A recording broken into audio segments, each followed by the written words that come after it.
Chapter 372. The monster in Rong City is probably the only one who can get close to her quietly. Late at night in September, young Lisha is wearing casual sportswear and standing in the shadow of an alley. She really looks like a young girl after jogging if you don't look at the weird time and place. Young Lisha comes to her for nothing but their agreement. Lin Luoran wants Yuan Yi and Xing Tian to go back. She thinks that she may need to ask the monster to take care of her family in Penglai. It's good to get familiar with her first. You guys can call her Master Yang. Yuan Yi met young Lisha when he was in the Tower of Babel. At that time, he only felt that she was mysterious and powerful. When did she become a master? Young Lisha doesn't say yes or no. You are good at taking advantage of others. Come with me. Young Lisha takes the three of them through the alleys of Rong City. They soon come to the flower shop of Yang's family. Yuan Yi is quite familiar with this place. He and Mr. Lin came here to make trouble. He feels embarrassed to let Yuan Yi come to the flower shop again after such a long time. They look at the flowers in the shop.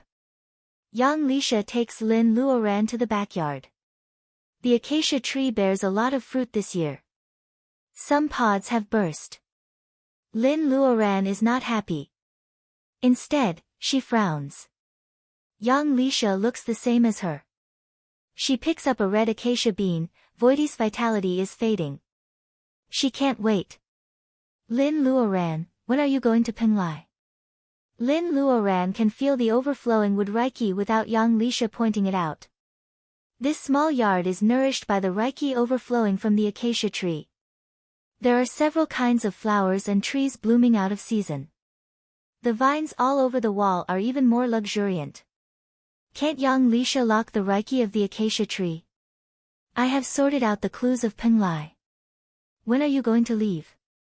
Where is the soul wood? Young Lisha's question makes Lin Luoran unable to escape.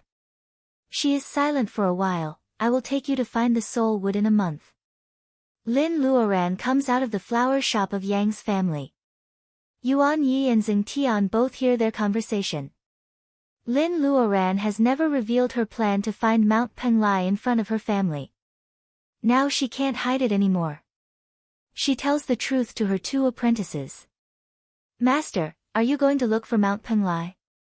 Although Yuan Yi is an individual cultivator, he still has many inheritances. Mount Penglai has always been passed down in ancient books. Yuan Yi doesn't understand why his grandmaster's personal ability is already top in Huaxia. Why does he still want to find Spirit Mountain? Lin Luoran smiles. Yuan Yi, do you know that there are many responsibilities that people can't escape when they are living in the world? For example, as a child, I can't watch my mother turn into a pile of bones after 100 years. It is said that there is a way for mortals to shape the Taoist root in Mount Penglai. Therefore, I have to go there sooner or later. Xing Tian became a monk halfway and didn't know the dangers. Grandmaster, have you planned for a long time? Lin Luoran nods. It has been 7 or 8 years since I knew that there was a turning point in Mount Penglai. I've long decided to find Penglai. It wasn't until I met this demoness that I got some clues about Penglai. This is also the reason why I'm anxious to bear my gold core. I haven't been able to make up my mind to set off because I really don't have much confidence. Your cultivation levels aren't high enough either. If something happens to your families, I'm afraid you won't be able to take care of them. Besides, Lin Luoran's decision is not a mistake. Yuan Yi and Xing Tian just feel the pressure. If Lin Luoran's trip is delayed for several years, can the two of them support the Lin family? Seeing Yuan Yi's ferocious face, Lin Luoran is not so worried. I will leave in a month. According to the hint, the Dragon Palace should be unsealed. It will be given to you then. If there is any danger that can't be solved, you can go in with your relatives and friends. Store more food. Even if someone drains the water of Dongting, they can't find the entrance. Yuan Yi nods. Xing Tian feels the atmosphere is too depressing. He laughs and says that the first school brother has become the turtle prime minister and Yuan Yi is beaten up. The three of them return to Lin's house as if nothing has happened. The stars are bright tonight, but no one is in the mood to appreciate the moon. No one notices that in the distant sky, there seems to be a star flashing at an abnormal frequency for a while and then calms down. Goldie, it's okay here. Let's stop. Lin Luoran rides on Goldie in the air and chooses a mountain kernel. This is the rainforest on the border of Yunnan and Burma. She is going to transplant the soul wood here. Choosing a place with few people, Lin Luoran flashes into the space and begins to dig the tree hard. Space was becoming more and more arbitrary. When would the rule of not being able to use spells be changed? Lin Luoran takes the shovel and digs the soil. The soul wood can't be held by two people and its roots are too deep. It takes her a long time to dig with her strength. When she is tired of digging, she picks a red persimmon. It is soft and sweet and saves the step of cooking it with chaff. This is the advantage of the space. The more Lin Luoran cultivates, the more she can't imagine what kind of realm she has to reach to make a magic weapon like the space. Lin Luoran picks the persimmon, pulls a peanut and eats it. Then she starts to dig the tree again. When the soul wood leaves the soil layer, it depends on the 3 residents in the space to support it. Otherwise, many spirit herbs will be smashed to death by this big guy. Lin Luoran grabs the branch with one hand. With a thought, she has already gone out of the space with the tree. Goldie is almost crushed by the soul wood. It stares at its unscrupulous master and flutters its wings to fly aside. Lin Luoran smiles awkwardly. She contributes an elixir to please Goldie. She chooses a high place where there will be no water. It is much more convenient for her to use spells of the water outside the space. She makes a big pit and plants the soul wood with the help of the wind. Lin Luoran tries to make it look like it has always been here. However, it still looks a little weird. Lin Luoran finds that other trees in the rainforest are covered with moss and entangled with parasites. She imitates them and decorates the trunk of the tree. Now it looks much more pleasing to the eye. The soul wood accelerated by the crazy Taoist is more than 10 meters in diameter and as high as a building. The one Lin Luoran takes out is only 3,000 years old, with a diameter of 3 meters and a height of less than 50 meters. Its leaves are not mature yet, so it can't wrap a person like the leaves of the soul wood that have been sped up. Because of this, the soul wood is not so conspicuous in the mountains where there are so many trees on the border of Yunnan and Burma. Lin Luoran has to find a birthplace for the soul wood. She can't take the soul wood out of the space, no matter whether the monster can see through her decorations or not. After planting the tree, Lin Luoran is very satisfied. She takes out a piece of white paper and folds it into a paper crane. People without a master are always like this. She even needs the monster to teach her how to fold paper cranes. Yang Lisha says that this way of sending letters by paper cranes is beyond the scope of spells. Simple spells can't make a paper crane fly over thousands of mountains and rivers to find the recipient. It is more accurate than a person's character.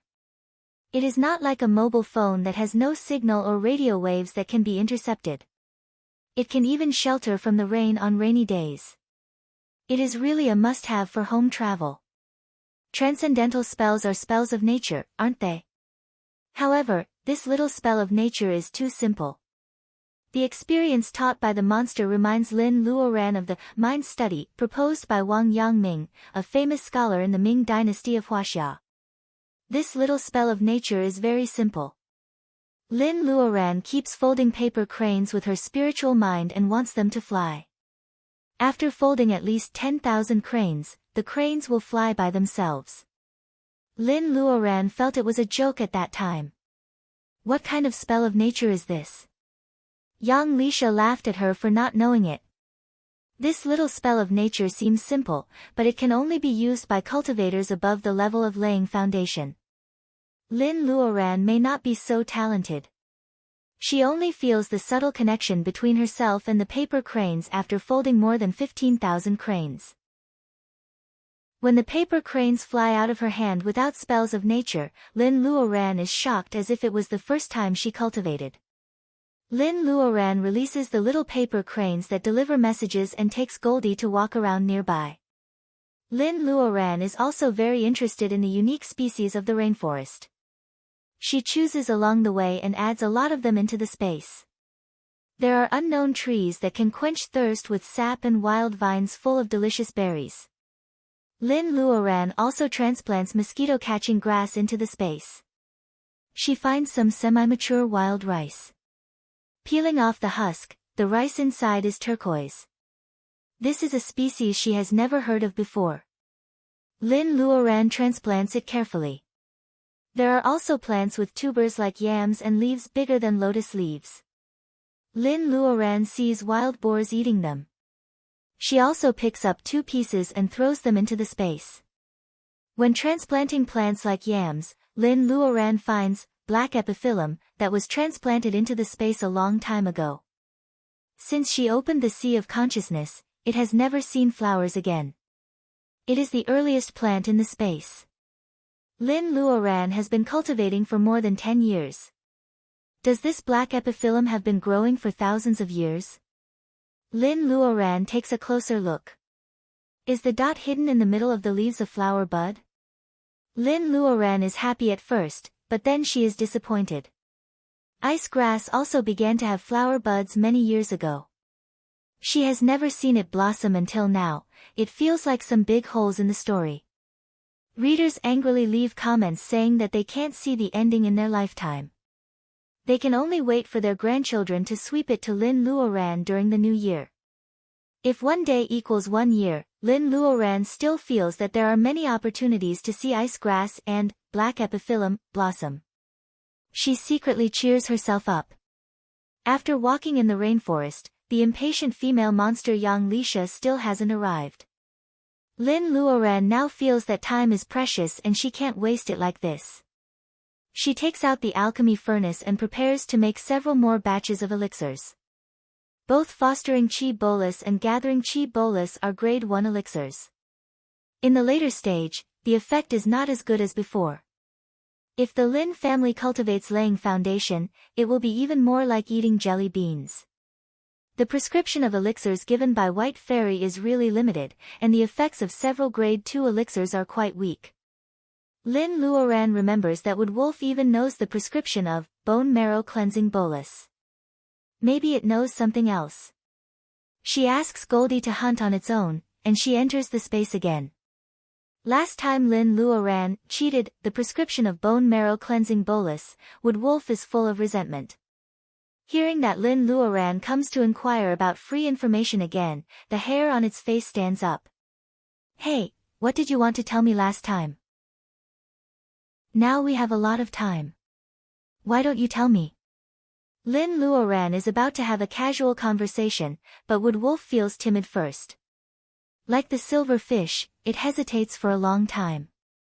It still doesn't tell Lin Luoran what conspiracy it is to tempt her with bone marrow cleansing bolus last time. Chapter 373.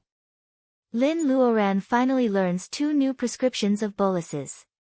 Beginner bolus, in the middle of grade 2, can strengthen the body and nourish Wakan. It is the most effective bolus for cultivators who have just laid foundation. It can help them adapt to the transformation of Reiki into Wakan and stabilize their personal ability in the early stage of laying foundation. Spirit Crossing Bolus, in the lower grade of grade 3, can converge Reiki and build a bridge. It is the most effective one for cultivators in the early stage of laying foundation. Lin Luoran checks the spirit herbs in her space. She doesn't lack spirit herbs for beginner bolus, but she lacks 2 auxiliary herbs for spirit crossing bolus. The 100-year-old bamboo root dew grows in the roots of 100-year-old bamboos. It is even rarer and more precious than truffles. Lin Luoran also grows a bunch of bamboos in her space. It has been more than 100 years. She digs out the roots, but she doesn't find anything that matches the description. However, she harvests a few tender bamboo shoots, which make her feel helpless. She decides to make beginner bolus first. She has even made grade 4 foundation laying bolus, so she is not afraid of this grade 2 bolus. After bearing essence, Lin Luoran has a stable alchemy fire. She feels it is much easier to make the furnace again. She doesn't have to worry about controlling the fire anymore. She focuses on the alchemy furnace. Although she is making grade 2 bolus, the success rate is not much lower than that of grade 1 bolus. At dawn the next day, Lin Luoran sees a cloud of green mist coming to the rainforest. It turns into a person on the ground. It is young Lisha. At that time, Lin Luoran has just collected a furnace of boluses, and young Lisha has already seen the soul wood standing between the mountains. Both of them are delighted. Young Lisha even walks around the soul wood a few times to make sure it is real. Then she turns her head and says with a smile, "In fact, as long as you can have the soul wood, I don't care where you find it. Now you have to trouble me to bring it back to Rong City. Don't you think it's troublesome?" Lin Luoran is speechless. She forgets that the person in front of her is not an ordinary cultivator. She is a monster of plants. Young Lisha can tell whether the soul wood is real or not at a glance. However, young Lisha doesn't agree. If Lin Luoran takes it out in Rong City, young Lisha will know that there is such a big tree in it all of a sudden. How are you going to bring it back? Lin Luoran has never seen the monster fight with vines in Lin's house. She is curious about the monster's skills. Young Lisha glances at her, puts her hands together, and makes a lotus hand gesture. The soul wood pulls its roots out of the soil by itself. This is the ability to control plants, so it is not strange. What is strange is that young Lisha changes the hand gesture and the soul wood shrinks at a speed visible to the naked eye. After a while, the towering tree, which is tens of meters high, becomes a realistic model with complete roots. It shrinks into a small tree about 1 foot high. Young Lisha easily holds it in her hand. Was this also a spell? Lin Luoran remembers that in the Tower of Babel, the monster ancestor of the monsters of wood shrunk young Lisha and held her in his hand. Young Lisha fell to the ground and became a human again. No matter how wonderful the spell is, it is just the use of Reiki in the world. Lin Luoran can't understand what Jiha and young Lisha are doing. Don't be too envious. Anyway, we are going to Penglai someday. According to the ancient books, there are not only some jade maps that record spells, but also some unimaginable magic arts in the mortal world. Lin Luoran shakes her head. I just want to find a way to shape the Taoist root for mortals. It doesn't matter if it's spells or magic arts. As long as I succeed in my cultivation, I will learn them one day. There is no hurry. Young Lisha is in a good mood after getting the soul wood. She thinks for a while and tells the truth. Where did you hear that there is a way to shape the Taoist root for mortals in Mount Penglai? If there is no such way, you are risking your life for nothing. Lin Luoran is speechless. She was also skeptical when she first read the records in the Chronicle of the 9 Provinces. But the records in the Dongting Dragon Palace are true, so she believes in this travel book. If there is no way to shape the Taoist root for mortals in Penglai, what should she do? Young Lisha sees Lin Luoran's changing expression. She sighs and puts a green bead between Lin Luoran's eyebrows. Whether there is what you are looking for in Mount Penglai or not, our 3 agreements have been officially completed. This is the entrance to Mount Penglai. If I cheat, I am willing to suffer the thunder punishment of the Tao of Nature. Cultivators, whether they are cultivators or monsters, have to obey the god's oath. Young Lisha really doesn't need to curse herself on this point. After checking the memory bead, Lin Luoran nods with certainty. Who knows what everyone will face in the next second if they don't go to the crossroads. Lin Luoran must go to Mount Penglai so that she can live up to her mother's life and fight for the destiny of heaven for her mother. The 3 agreements with the female monster are completed. Lin Luoran gets the news of Penglai, and the female monster gets the soul wood. Neither of them wants to stay in this wild mountain. Young Lisha turns into mist and leaves. Lin Luoran also returns to our city on Goldie. It is only 8:00 when she gets home. Mrs. Lin has been used to her daughter's mysterious behavior. She doesn't feel surprised. Mrs. Lin adds a pair of chopsticks and asks Lin Luoran to have breakfast. Rong Donglin is still recovering at home, so Mrs. Lin gives Sister Rong a day off. Mrs. Lin makes mung bean porridge herself. Lin Luoran drinks 2 bowls in a row. After so many years, the porridge made by her mother is the most homely one. Lin Luoran is very greedy. She wants to eat it all the time. The family will live and die together and never be separated. Only 2 apprentices of the Lin family know the truth. Lin Luoran hasn't found a chance to tell her parents about her plan. She is a cautious person. She is afraid that her trip will be delayed for several years and her return date is uncertain. A large number of jade boxes she ordered from Fatty Chui a few years ago can finally be put into use. Lin Luoran picks some mature spirit herbs in the space and fills more than 100 jade boxes. Ginseng of thousands of years is a must.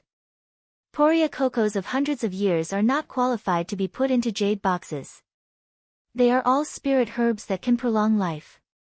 They can be used to make elixirs and prolong life at critical moments.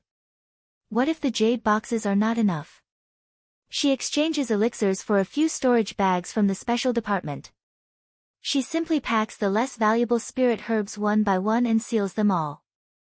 Lin Luoran divides these spirit herbs into 2 parts and gives them to Yuan Yi and Zheng Tian respectively for safekeeping. Lin Luoran also gives the formula of bolus and the grade 2 alchemy furnace to Yuan Yi. Grand Master. Yuan Yi is in a heavy mood. He always feels that Lin Luoran is making funeral arrangements. Putting aside this ominous thought, Yuan Yi is also not relaxed. When I come back, you should also make a few furnaces of elixirs. Lin Luoran spends a lot of money this time. Although she plans to prepare for a rainy day, it is also true that she wants Yuan Yi to take the opportunity to make elixirs. She pulls out 2 acres of medicine garden. Yuan Yi stares at all kinds of spirit herbs in the storage bag. He is speechless with his eyes wide open. He has always known that his grandmaster is good at cultivating spirit herbs, but he doesn't expect that he will keep such a large amount of wealth. If people in the world of personal ability know that his grandmaster has so many spirit herbs, some of them may get excited and forget that his grandmaster is in the level of bearing essence. Money moves people's hearts. Yuan Yi calms down and secretly warns himself that he must be more cautious when using this batch of spirit herbs in the future. Lin Luoran thinks for a while and passes the primary introduction of swords to Zheng Tian. This guy is obsessed with swordsmanship and has a good eye. He can see that the primary introduction is extraordinary. Lin Luoran secretly tells him that this is the lost primary introduction of Zhu Mountain. Zheng Tian follows in the footsteps of his senior school brother. He can't stay calm with bulging eyes. How many good treasures does his young grandmaster have? Don't be too happy. I hope you will never need it. Listen, if I don't come back after 10 years and the Lin family is in danger, you can give the complete introduction of Swords of Zhu Mountain to Wen Guanjing. Let Zhu Mountain protect you once and retreat to the Dragon Palace. Zheng Tian promises, Grandmaster, with your personal ability, are you sure you can go to Penglai this time? Why doesn't he come back for more than 10 years? Lin Luoran thinks for a while. You are also a cultivator. You should know that there are countless legends in the state of Huaxia. Some of them are half true and half false. You have to believe them. There was a woodcutter watching chess in the deep mountain. When the game was over, his axe handle had already decayed. How long do you think it took? There was also a child who met an immortal. When he went down the mountain, his playmates all had white hair on their temples. Only he looked the same. Since ancient times, there have been real immortals in Penglai. I think about it secretly. People say that one day in heaven is 1 year in the human world. What if I delay for a few days and make you worry for nothing? What Lin Luoran says makes sense. Zheng Tian is skeptical. Lin Luoran finds an opportunity to send the spells of the level of laying foundation and the knowledge taught by White Fairy into Luodong's mind, including several magic circles whose effects she has already figured out. She makes a lot of elixirs and puts them in the Dragon Palace. She also stores tens of thousands of pounds of rice planted in the space in the Dragon Palace. It is already the middle of October. Everyone is in the Mid-Autumn Festival this year. Lin Luoran makes a toast and tells them that she wants to go far away. The table full of fat crabs suddenly feels boring. Except for Yuan Yi, Zheng Tian and Luo Dong, everyone else is shocked and feels that it is not right to go to Penglai for the first time. Luoran, that is the legendary Spirit Mountain. How can mortals like us go there?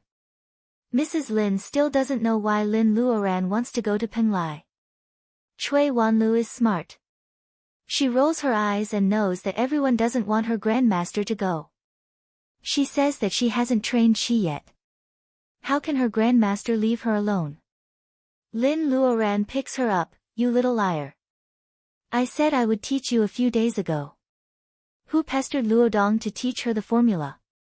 Cui Wanlu is exposed. She is so shy that she hides beside her father, Fatty Cui. Li doesn't know the sorrow of separation. She picks up a crab casually and says while peeling it, "Sister, can you take me there this time?" Lin Luoran shakes her head, "Your personal ability is too low. If I were you, I would stay at home and do closed-door training." Li's words make her speechless. Except for Lin Luoran, she has the highest personal ability here. Why can't she show up? She is not convinced at first, but she suddenly says with a bitter face, "I really can't go. My master has been in closed-door training recently. I guess he is going to lay foundation soon. Without someone to talk to him, Mr. Shi's psychological quality will be terrible." Chapter 374. Lin Luoran writes Yuan Ye's name on the golden book and lends him the stamp of the Dragon King. Yuan Yi is now Lin Luoran's official of the Dragon Palace. He is not a member of the water nationality, so he can't go to many places. However, he can go in and out of the Dragon Palace freely. Lin Luoran also asks for the bone boat that Mr. Lin and Yuan Yi once brought back. If she can refine it on the way, it will be useful on the way to Penglai. Lin Luoran is about to go on a long journey. She realizes that she is interested in many places. She goes to the capital to visit Commander Qin and Grandpa Gua. Grandpa Mu has been in closed-door training for several years. When Lin Luoran meets him, he is in the late laying foundation period. If they keep going like this, they are likely to bear essence in their lifetime. Seeing Lin Luoran, Grandpa Mu remembers the large number of magic cores he collected in the Bauhinia Empire. These things grow in the body of high-level monsters. The locals call them magic cores. Gua and I have been studying them for a long time. There is a lot of energy in them. We can't extract it at all. Here, you can play with them. Grandpa Mu grabs a handful of colorful crystals and hands them to Lin Luoran. Lin Luoran feels them with her eyes closed for a while. She nods in agreement. They are completely different from Reiki. However, they are not as pure as Reiki. They are not so weak that they can be played with. We can't extract them now, but we can't tell when the technology improves. How many have you and Grandpa Gua collected? Grandpa Mu smiles and hands her a storage bag. The bag is full of magic cores of various colors. Some of them are even inlaid with delicate mahogany wands. Ignoring the power inside, these magic cores really look like the colorful gems on the earth. Take it. You can play with them. Gua and I still have 2 big bags. The power of these things can't be extracted. They are just beautiful stones for cultivators. Lin Luoran doesn't feel pressured to take them and throws them into the space. After waiting for a long time in the fragrant hill villa, Grandpa Gua finally comes. He is also very happy to see Lin Luoran and laughs heartily. Lin, Pei Yuan, the young man you recommended, is very good. He has a solid basic knowledge and an open mind. He just helped us solve a big problem a few days ago. Lin Luoran asks and learns that Grandpa Gua and others have reached the stage of the energy reactor. Pei Yuan puts forward a new idea, which opens up a new field for Grandpa Gua and others. Lin Luoran is fascinated by his words. At this rate, maybe in less than 10 years, human beings will be able to travel among the stars. The two old men and the young girl are good friends. The maple leaves turn the mountain red. The three of them can't even remember how much spirit wine they have drunk. When Master Mu and Master Guo wake up, Lin Luoran is already gone. She was an excessively outstanding member of the younger generation. Interacting with her made the two elders feel pressured, and they couldn't slack off in their cultivation. Is there still no news from your Xiao-san? The lingering effect of the spirit wine was too strong. Old Guo rubbed his temples and thought about it again. Master Mu sighs. Mu Tiannan returned to New York a few years ago and disappeared in less than a month. No one knows whether he is still alive or not. Mu Tiannan's parents are so worried. Too much wisdom is bound to be hurt. Perhaps he will come back once he has thought things through. This topic is not pleasant. Master Guo also regrets bringing up his old friend's sad story. Lin Luoran certainly doesn't know the conversation between the two elders. The burden on her shoulders is too heavy, and she has no time to think about it. There used to be a playboy in the Mu family who always showed up in front of her. Since the day Baojia fell asleep with the soul wood, she hasn't seen him for several years. Lin Luoran only feels lonely about love when she is tired of cultivation occasionally. If she also has a pair of shoulders to shelter her from wind and rain, she won't have to work so hard, right? Lin Luoran turns her head and throws such thoughts to the back of her mind. She doesn't know when she has been used to relying on others, she is becoming the object of many people's dependence. She can't afford to be weak. After going to the capital, Lin Luoran returns to the Naku grassland again. In the warm spring valley of the snow mountain, a pure white horse feels the breath of its master and raises its head. Zai Yitong's yurt is no longer there. Lin Luoran follows the breath of the jade plate to the silver lake. The little girl seems to have grown taller after a few months. Seeing Lin Luoran suddenly descending from the sky, she can't hide her surprise. Ajia, you said I could come here next year. Zai Yitong's eyes are shining. Lin Luoran touches her head, why? Aren't you happy to see me in advance? Zai Yitong shakes her head fiercely. Where are your mother Dunju and Nana? Only Zai Yitong is in the yurt. Lin Luoran uses her spiritual mind to explore the surroundings, but she doesn't see Dunju grazing. My mother took Nana to the hospital for a checkup. Since Nana took the medicine you left, all her old diseases have been cured. Dunju's mother said that she must take Nana to have a checkup regularly so that she can see me get married. Zai Yitong is a girl on the grassland. She doesn't shy about getting married at all. Lin Luoran thinks for a while and asks her if she would like to go to school in the city. Zai Yitong doesn't want to leave home, but Lin Luoran knows that the little girl can't make the decision. She can only wait for Dunju to come back. They are talking outside the yurt when White Cloud comes like lightning. Lin Luoran keeps it on the grassland in order to set it free, but White Cloud seems a little aggrieved. Seeing the horse rubbing against her sleeves, Lin Luoran comforts it for a while. When I come back, I'll take you to see the famous mountains in the center of Chuan province, okay? White Cloud twists its neck, throwing a tantrum. Lin Luoran has no choice but to carry Zai Yitong to the back of the horse. They ride White Cloud to the snow mountain and play in the snow and ice. They don't come back until it's dark. Lin Luoran thinks that Dunju and Nana may not come back until the next day. Lin Luoran and Zai Yitong prepare dinner while talking and laughing. When they are about to start, a truck stops outside the yurt. Dunju and Nana come back by hitchhiking. They politely ask the driver to get down and have dinner together. The enthusiastic herdsman is anxious to go home, but the truck still drives away. They lift the blanket and are stunned to see Lin Luoran. They have been together for so long and they are like a family. How can they not miss her? However, Lin Luoran has regained her memory. She is obviously a girl from the big city with her own life. They can't let her stay on the grassland to graze for the rest of her life. Why didn't you say hello? Why did you suddenly come here? Dunju is so friendly. Lin Luoran smiles. I came here to see you and to ask if Zhe Yitong would like to go to school in the city. Dunju doesn't think much about it. She only says it depends on Zhe Yitong's opinion. Even Mrs. Lin doesn't know the hardships and dangers of going to Penglai. Lin Luoran certainly won't tell Zhe Yitong's family and make them worry.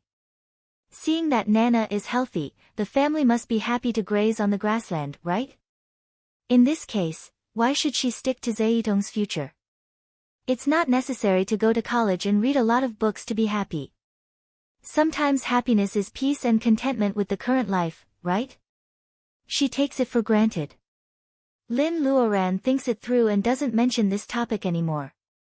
She only tells them to go to Rong City to find the Lin family if they have any problems. Even if I have nothing to do, I will go to Rong City to have fun. Dunju looks relaxed and nods in agreement. When Lin Luoran leaves the next day, Zhe Yitong's family and White Cloud are also reluctant to leave. She is reluctant to fly with the wind. She waves to Zhe Yitong's family who are guarding on the grassy slope several times. They are still guarding and don't want to leave in advance. White Cloud even sends her all the way to the edge of the kilometer. Seeing a motorcade passing by, it disappears reluctantly under the sky. After walking around, Lin Luoran, who is a little anxious, finally calms down. Penglai is dangerous. Her previous state of mind will not reduce the danger even a little bit. Anxiety can't help the current situation. She has always been indifferent. Maybe it is the way to survive. Fighting for the family she cares about, Lin Luoran can always give birth to infinite potential. Sure enough, no matter how high her personal ability enhancement is, she is still the same Lin Luoran who can't be trampled on. She walks around and goes home easily. Without gloominess, the two apprentices first notice the change of their grandmaster's mood. Lin Luoran goes to Weifang to nag again. The Lin family prepares a sumptuous farewell dinner for her. Her relaxed mood infects everyone. Lin Luoran drinks a lot of spirit wine. When she wakes up the next morning, everyone is still asleep. Lin Luoran quietly casts the wind-riding spell and leaves. After calming down, she has a little fear about the trip to Penglai, but she is also not afraid of the difficult challenge. After she leaves Rong City, Yang Lisha closes her eyes and wakes up in the Yang family's flower shop. She sighs slightly. If they didn't know each other for too much interest, they could be a pair of close friends. They are both persistent people. Yang Lisha looks at the acacia tree with undisguised persistence. In her palm is the shrunken soul wood. The acacia tree has run out of Reiki and can't be moved. Yang Lisha can only choose this backyard as the circle eye. She is willing to take care of flowers and trees in this shop for 500 years, just waiting for the moment when Voidy wakes up and sees her first. A green light fills the entire small yard, and the fog is rolling. The next day, the neighbors get up and find that the acacia tree planted for several years in the house of the easygoing Yang is gone. It is replaced by a tall tree that no one knows. The leaves are big and soft, which makes the neighbors talk for a long time. Lin Luoran has gone to Penglai. She will never know that a young foreign girl comes to Rong City with a large consortium. She is a financial genius at Harvard and has a keen sense of numbers that others can't reach. The country of Huaxia is both familiar and strange to her. Although she has never been here, she has been paying attention to this eastern country over the years. There is the person she is looking for here. One day, the assistant opens the door of the hotel room and spreads a roll of meticulous drawings in front of her. The foreign woman touches the drawing and shows a happy expression. Director, people here say that she is called Mortal Heart Fairy. Huaxia people can't stop pretending to be mysterious. Before the assistant can finish her words, she has been sternly stopped by the foreign woman. Who painted this? Take me to her. Anna, you should know that she is very important to me. She really looks like her. Has she finally found her after searching for 2 years? Anna has no choice but to say, it is a young female painter, a stubborn and lovely girl from Huaxia. She only paints pictures of fairies, but she is a little famous. I want to see this female painter. She must have seen the real person to paint her like this. After the assistant goes out, the young foreign director turns on the computer. There is not only the profile of Lin Luoran riding a hawk in the air, but also a blurry photo of flying in colorful clothes over Mount June. As she said, she has been trying to find the fairy who suddenly appeared in the snowstorm that year. A red rope goes through a jade plate. Two silhouettes, one big and one small, make the young foreign director think about them for many years. Some people are just like this. They are as indifferent as water, but they always do something casually. Before they know it, they have already changed the ordinary or humble fate of others. Just like that year, a misty white light entered her head. Along the way, her sharp analysis and memory allowed her to gradually understand what kind of favor this was. Chapter 375.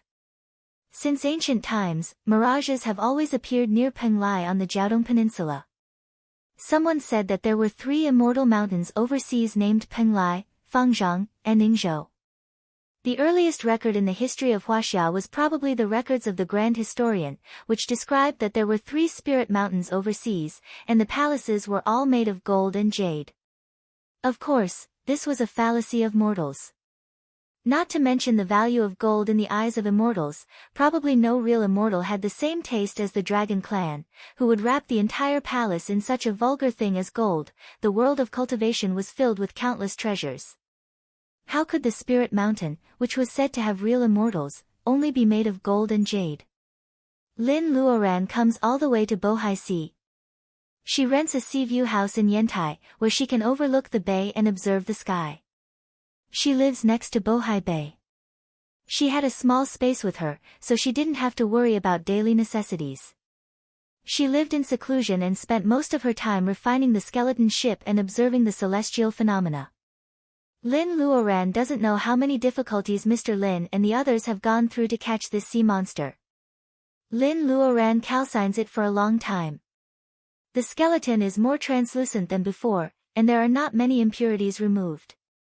Lin Luoran took out a lot of gold from the Dragon Palace. She purified the pure gold and rearranged the skeleton ship. The joints of the ship were connected with the pure gold, making the ship as stable as a mountain. She also engraved a windriding array, a defense array, and a miniaturization array at the bottom of the ship, which could shrink the skeleton ship to the size of a model. Lin Luoran doesn't have many ways to attack.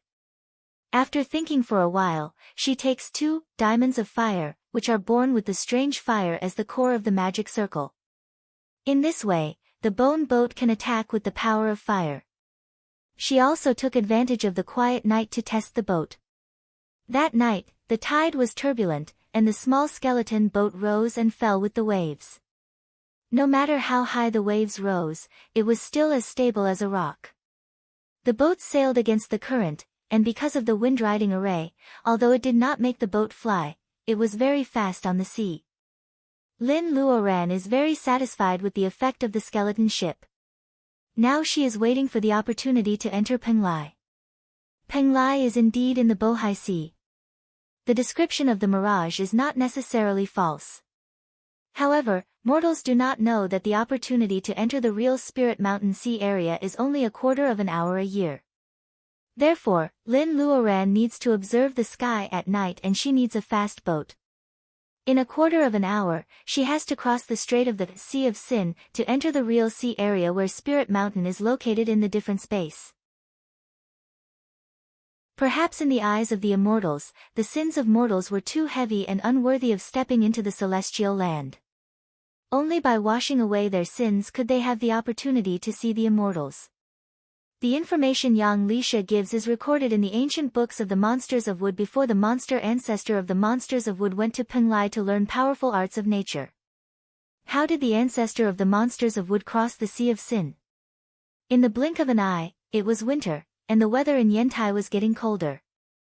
This was an oceanic climate, and the temperature difference in the winter was not huge. However, due to the high dimension, it was common for snow to fall below -12 degrees Celsius. It was still fine indoors as there was heating. However, for those who worked outdoors, especially in a place like the harbor where the sea breeze blew, the cold sea breeze could make them stomp their feet in the cold. In order to be less eye-catching, Lin Luoran wears thicker clothes. That night, she wears a thick hat and goes around the harbor again. However, she still finds nothing under the surprised eyes of the night shift workers. When it was not snowing, the starry sky in winter was not clear.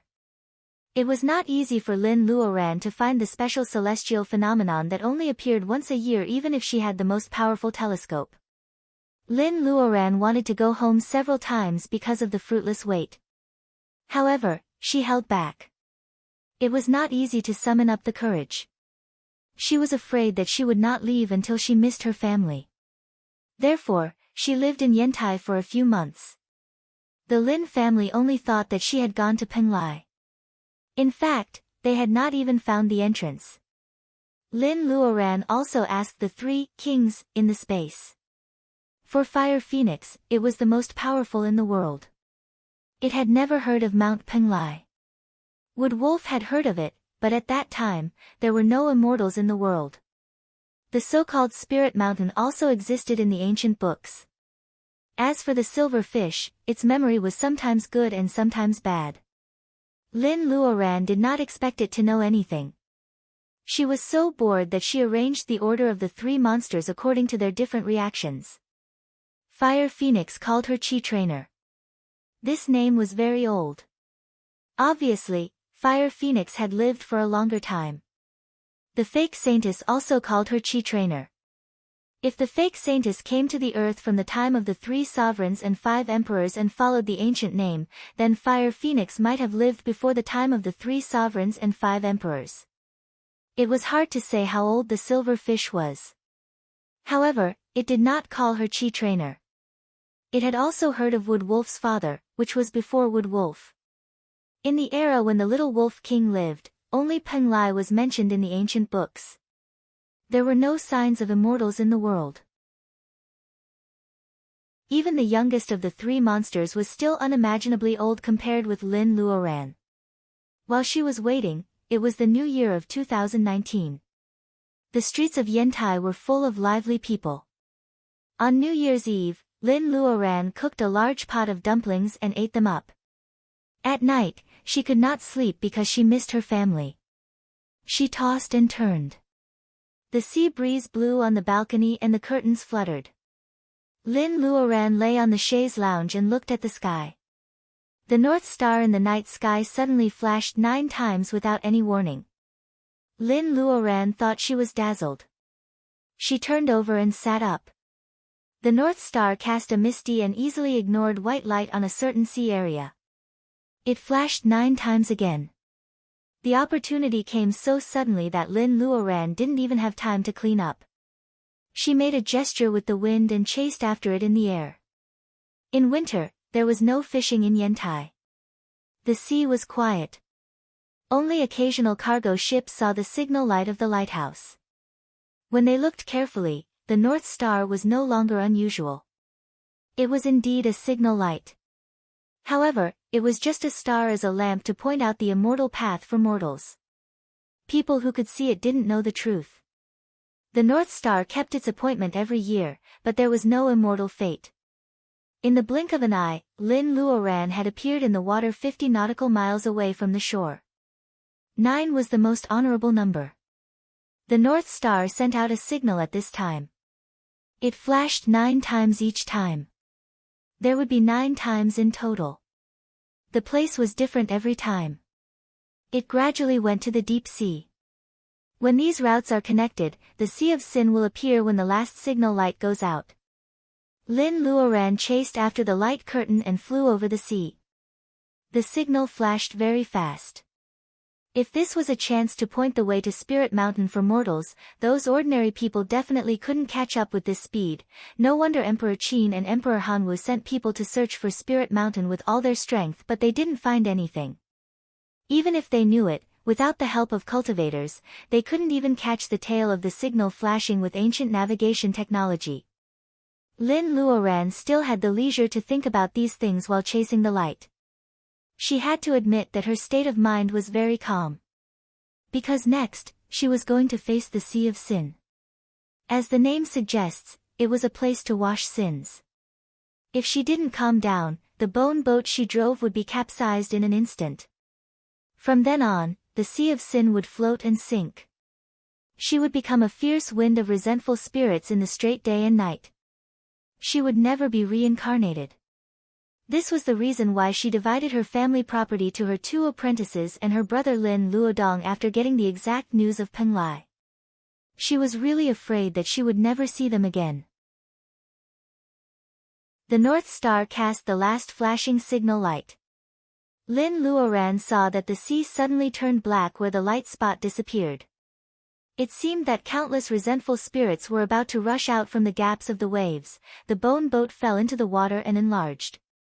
As soon as Lin Luoran stood on the bone boat without a mast and a pole, a black wave came over. She disappeared with the boat on the water. Someone on a cargo ship screamed. It turned out that someone saw it and thought that someone fell into the water. The cargo ship was kind enough to come to search and rescue, but there was no clue at all. In the end, it could only be attributed to the sailors' blurred vision. Of course, they would never have thought that someone had found the entrance to the legendary Spirit Mountain overseas under the black wave for a moment. A black wave came crashing down, and the bone ship lit up a transparent protective shield, blocking the black and sticky seawater outside. One flower and one world were not only seen in Buddhism. Lin Luoran had seen the Dragon Palace and Bermuda. She was not unfamiliar with these different dimensional spaces which only had one point of contact with the earth, whether man-made or natural. Therefore, when she opened her eyes, she was suddenly in a dark and thick sea. The waves were splashing and the shore was a black strait. However, she was still calm. This is the Sea of Sin. Lin Luoran was silent in her heart. She drove the bone boat forward in silence. Sailing against the current, the sea was turbulent. The sticky black seawater was like a diluted asphalt solution, which seemed to stick to the bottom of the boat firmly. Lin Luoran looked around and found that the road ahead was bleak. She only had a quarter of an hour, which was only 15 minutes in modern time. She had to cross the endless strait. Of course, she had no time to think about it. Black waves kept hitting the hull of the boat. Lin Luoran walked for 5 minutes in silence, but nothing happened. She was so nervous that she couldn't feel at ease. However, at this moment, she heard a voice of nature singing coming from the stormy black foggy sea. Lin Luoran couldn't help but feel frightened. Lin Luoran didn't know what they were singing and she couldn't understand the lyrics. However, the voice was ethereal and sweet. Maybe even the celestial voice of Yao Tai in the heavenly palace could not be better than this. Lin Luoran didn't dare to listen carefully because she was afraid that it was a terrifying magic voice. However, after the boat passed a few waves, she saw a big round stone emerging from the turbulent black waves in the middle of the sea. A long-haired woman with naked upper body was sitting on the round stone and singing. Her lower body hanging on the round stone was not legs but a blue fish tail. Is this a mermaid? The blue pearls inlaid on the sword of bright snow were transformed by the tears of mermaids. They had always been the representative of beauty and charm. It would take a while for the bone boat to reach the round stone. Lin Luoran had already seen the mermaid with the beautiful face of a human woman. She was crying silently to Lin Luoran with a sad face. She is just singing her own song. She doesn't beg Lin Luoran for anything. However, her sad voice and her sad eyes all tell Lin Luoran her purpose. Chapter 376. Amidst the water, there was no sound of love. The mermaid's eyes are full of sadness. She stares at Lin Luoran and asks to take her away, take her away. This is the Sea of Sin. How can Lin Luoran show her sympathy? Lin Luoran forces herself to look away and stop listening to the mysterious tune. She calms her mind and steers the bone boat to break through the dark tide. In the blink of an eye, she leaves the mermaid and the round stone behind. A shrill scream comes from behind Lin Luoran. She can't help but look back. She sees a big fish with barbs jumping out of the sea and biting off the head of the mermaid with its mouth wide open. The merman's headless body twitched powerlessly. Its tail slapped the round rock a few times before sliding into the Black Sea. Lin Luoran's mind is moved. She can't continue to be old-fashioned. She knew that it was probably an illusion to tempt her Taoist heart, but because she was not a heartless person, she could not help but think, if she really brought the mermaid on board, would she be able to avoid the disaster of death? Because of this, his Tao heart had opened up, and his technique of controlling the bone ship was not as precise. Lin Luoran's eyes become confused. She vaguely hears the sound of apes coming from both sides of the sea. The wind is blowing in the dark sea. A black shadow comes to her and turns into a person that Lin thought she has almost forgotten. The young Zhou Yaowei shook his glass at her in the Blue Bird Club. At that time, she was young and vigorous. She went there alone and met Wen Guanjing for the first time. He was the legitimate heir of the Wen family in Zhu Mountain. Lin Luoran was just an ignorant rookie on the path of cultivation. How dare she stand next to Wen Guanjing? He must have been driven mad by what happened to Baojia. He must have been driven mad by the fact that cultivators don't take mortals seriously. He has seriously injured Zhou Yaowei.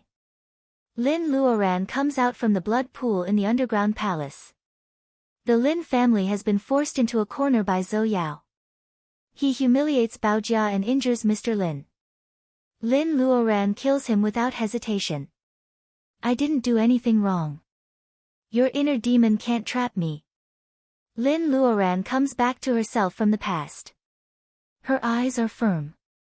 If killing was a sin, she would not regret killing Zhou Yaowei at all. Those who seek Tao must not commit the sin of killing. However, if she was bullied by others and could not fight back, then she might as well not cultivate Tao. As soon as she finishes her words, Zhou Yaowei in front of her disintegrates into pieces. When Lin Luoran is about to cast a spell to move forward, the fragments return to normal and become the middle-aged couple holding hands. They were Zhou Yaowei's parents. There's nothing wrong with killing my son, but what about us? Have we ever humiliated or harmed you? Zhou Guojun looks dignified. His official prestige is very strong. At first glance, Zhou Guojun is in a high position and holds great power. Lin Luoran doesn't even dare to look up to such a big shot, let alone question him face to face. You vicious woman, return my waiter's life. Madame Zhou's tone was overbearing, her words sinister. These two people were a perfect match, truly a noble couple. You can't answer, can you? Hypocritical, vicious woman. Lin Luoran lowers her head. She remembers burning down the Zhou's house and killing the Zhou couple. If she could go back in time, she would still choose to kill the Zhou couple without hesitation to avoid future troubles. However, facing the torture of the devil inside, Lin Luoran presses her lips tightly. She can't refute that she is not wrong. In this world, there is no such thing as hurting one's own family. Lin Luoran is just taking precautions. After killing Zhou Yaowei, she also hurt the Zhou family. Not only did she kill Zhou Yaowei's parents, but she also indirectly caused the collapse of the Zhou family. Time flies.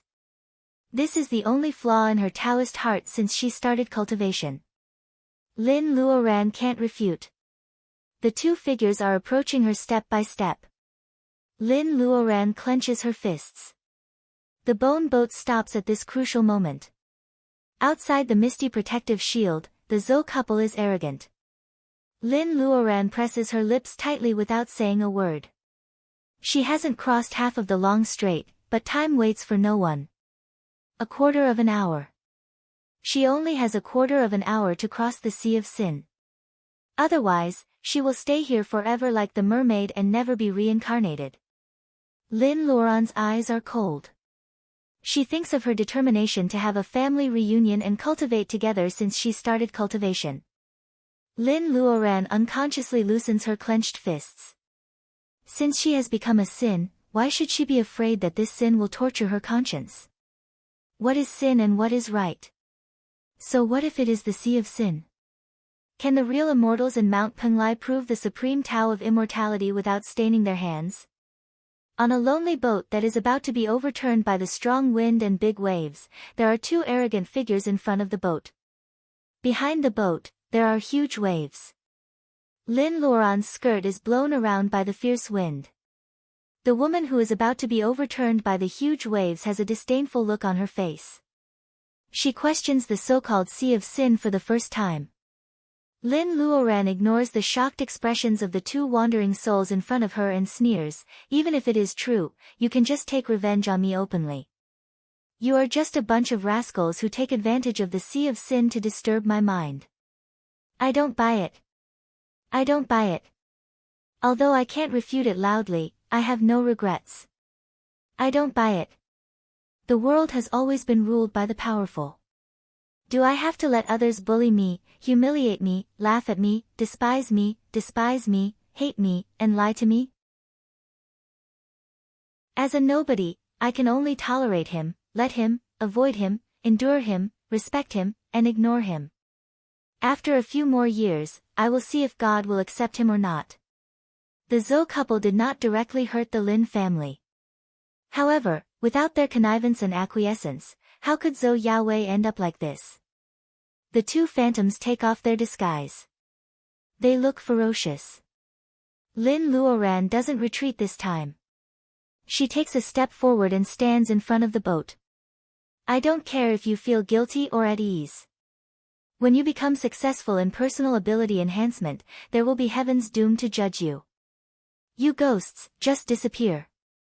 The two phantoms are shattered by her words. A black tornado forms in the sea of sin, trying to suck the small bone boat into it. Lin Luoran casts a spell with both hands. The boat goes straight up and goes through the tornadoes of different sizes. Who dares to say that he has never done anything deceptive in his life? The winner is the king, and the loser must be the king. Lin Luoran is not perfect. She has done something deceptive. She has also saved ordinary people and done a lot of good deeds. Lin Luoran has lived for decades. She may have done something wrong, but she has never done anything wrong. If people don't offend me, I won't offend them. The black wind hurts her cheeks. Lin Luoran's eyes are firm. She steers the boat with both hands and narrowly avoids the tornadoes and water whirlpools of different sizes. Lin Luoran turns a deaf ear to the howling of the monkeys on both sides of the sea of sin. She steers the boat with all her strength. In the blink of an eye, she has crossed more than half of the sea of sin. Lin Luoran can see the end of the Black Sea in 3 minutes with her eyesight. It is a soft beach like a paradise on earth.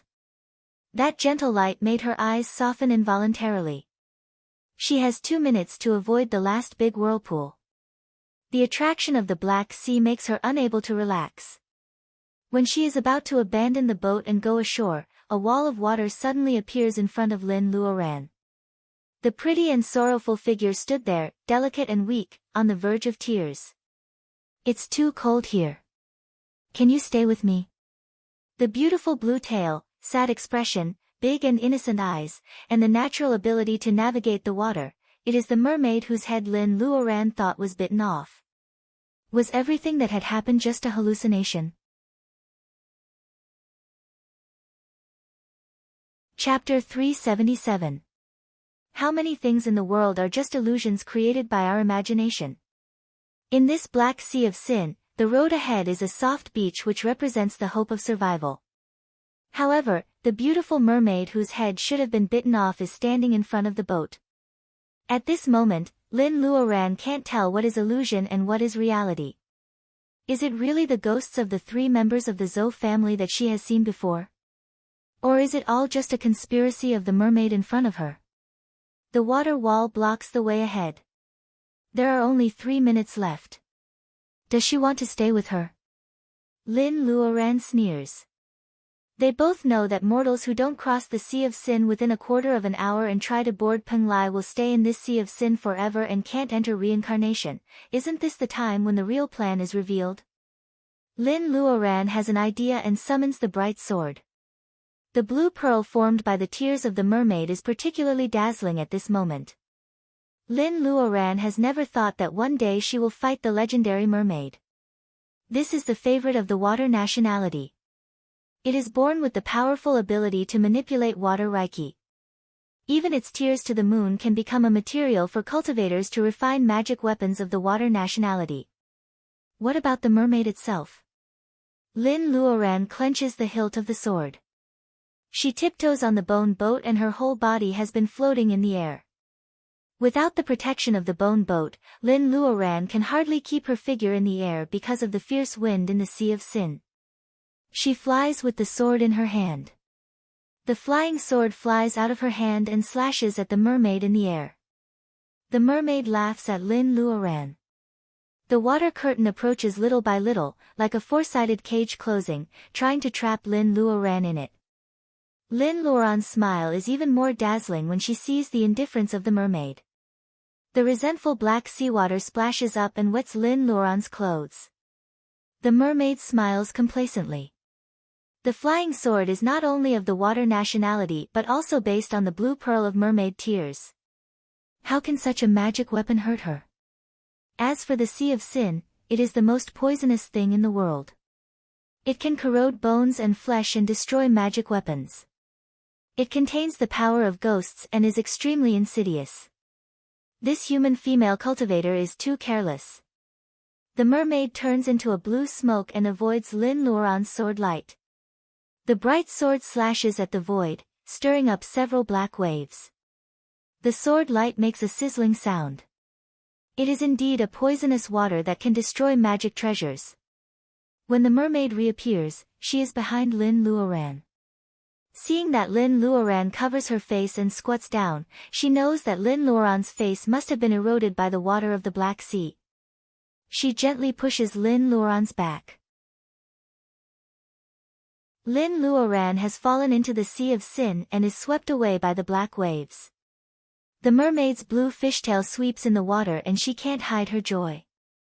No one has ever escaped from the Sea of Sin. This human female cultivator is doomed.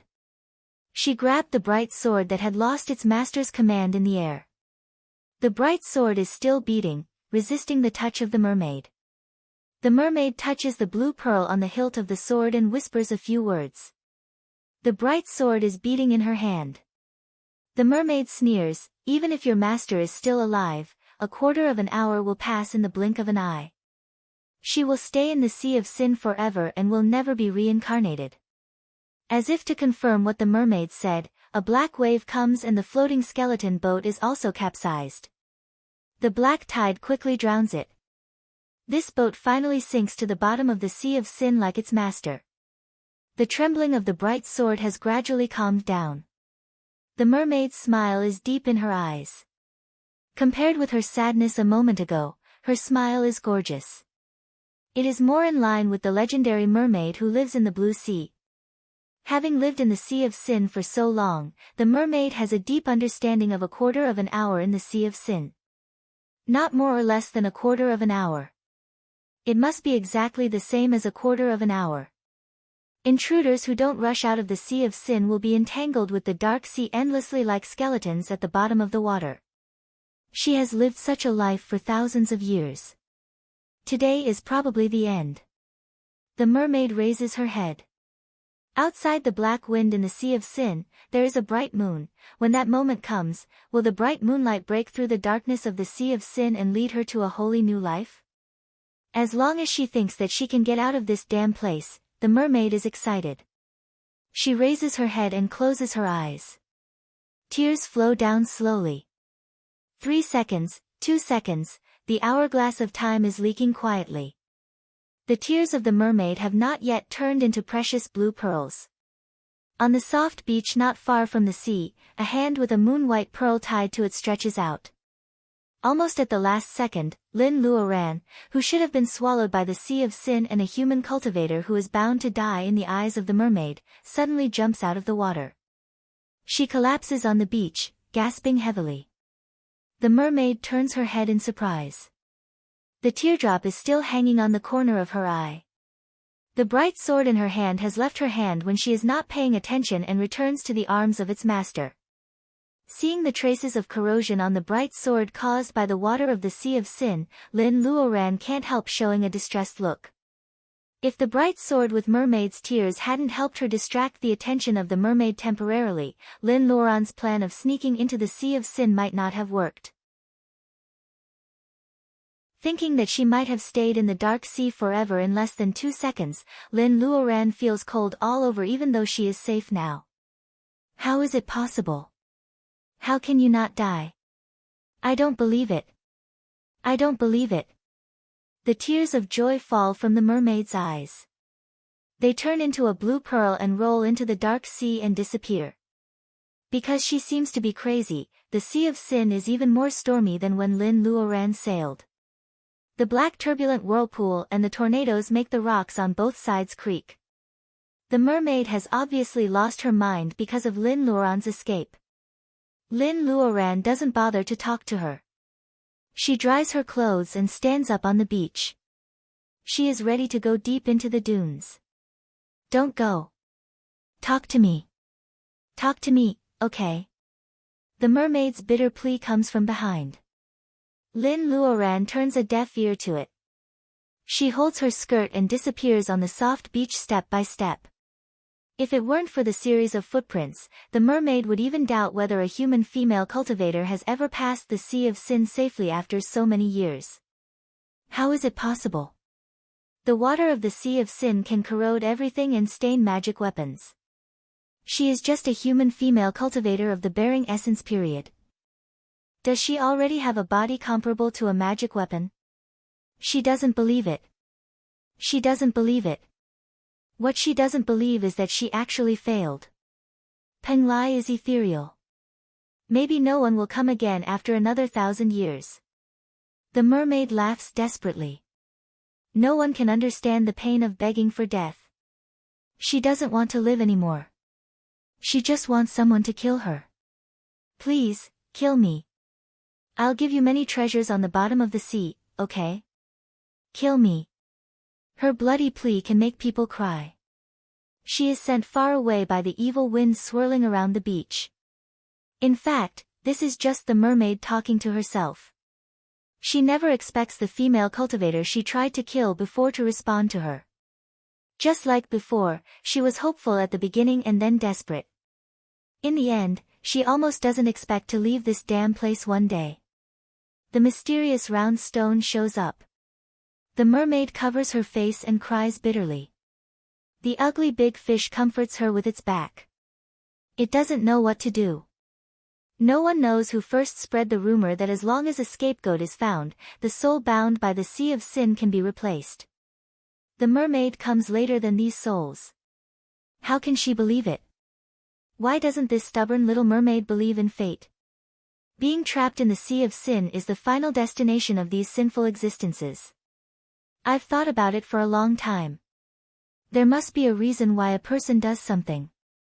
We are both humble beings who come to this spirit mountain for our own purpose.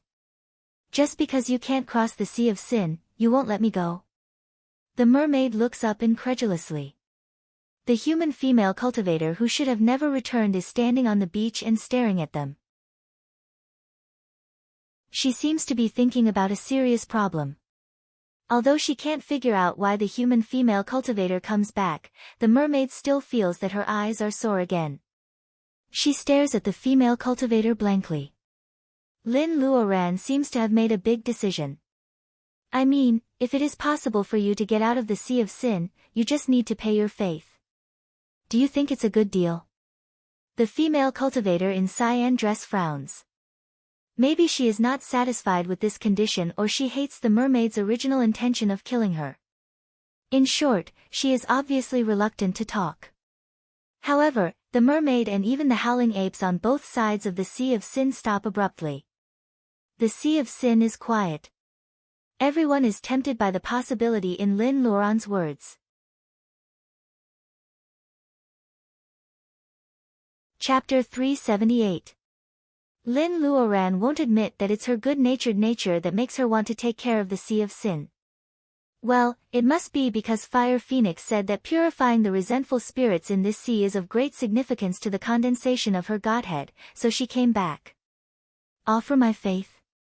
The mermaid is stunned, the big-headed steel-toothed fish is stunned, and many demons in the Sea of Sin are stunned. Trapped by the Sea of Sin, the resentful spirits here have survived for a long time. The longest lifespan can be traced back to 10,000 years ago. When there were still true immortals in Penglai, no immortal was willing to lower his head to look at them, let alone a true immortal who planned to save them. They are all sinners, so they can't cross the Sea of Sin. This is the consensus of all the demons in the Sea of Sin. At this time, when they hear that someone promises to help them get out of this damn place, the first reaction of these demons is not joy but disbelief. Yes, I don't believe it at all. Where is this place? The Sea of Sin that will never enter reincarnation. Out of the 24 hours in a day, there would be 20 hours where the evil wind would blow.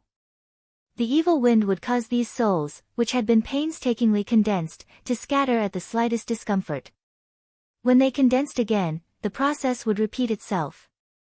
In the remaining 2 hours, the tide of the Sea of Sin makes the demons even more painful. The tide is sticky.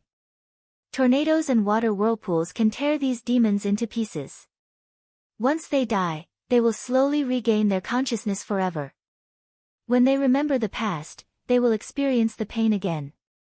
There is no way to survive or die. This is the terrible thing about the Sea of Sin.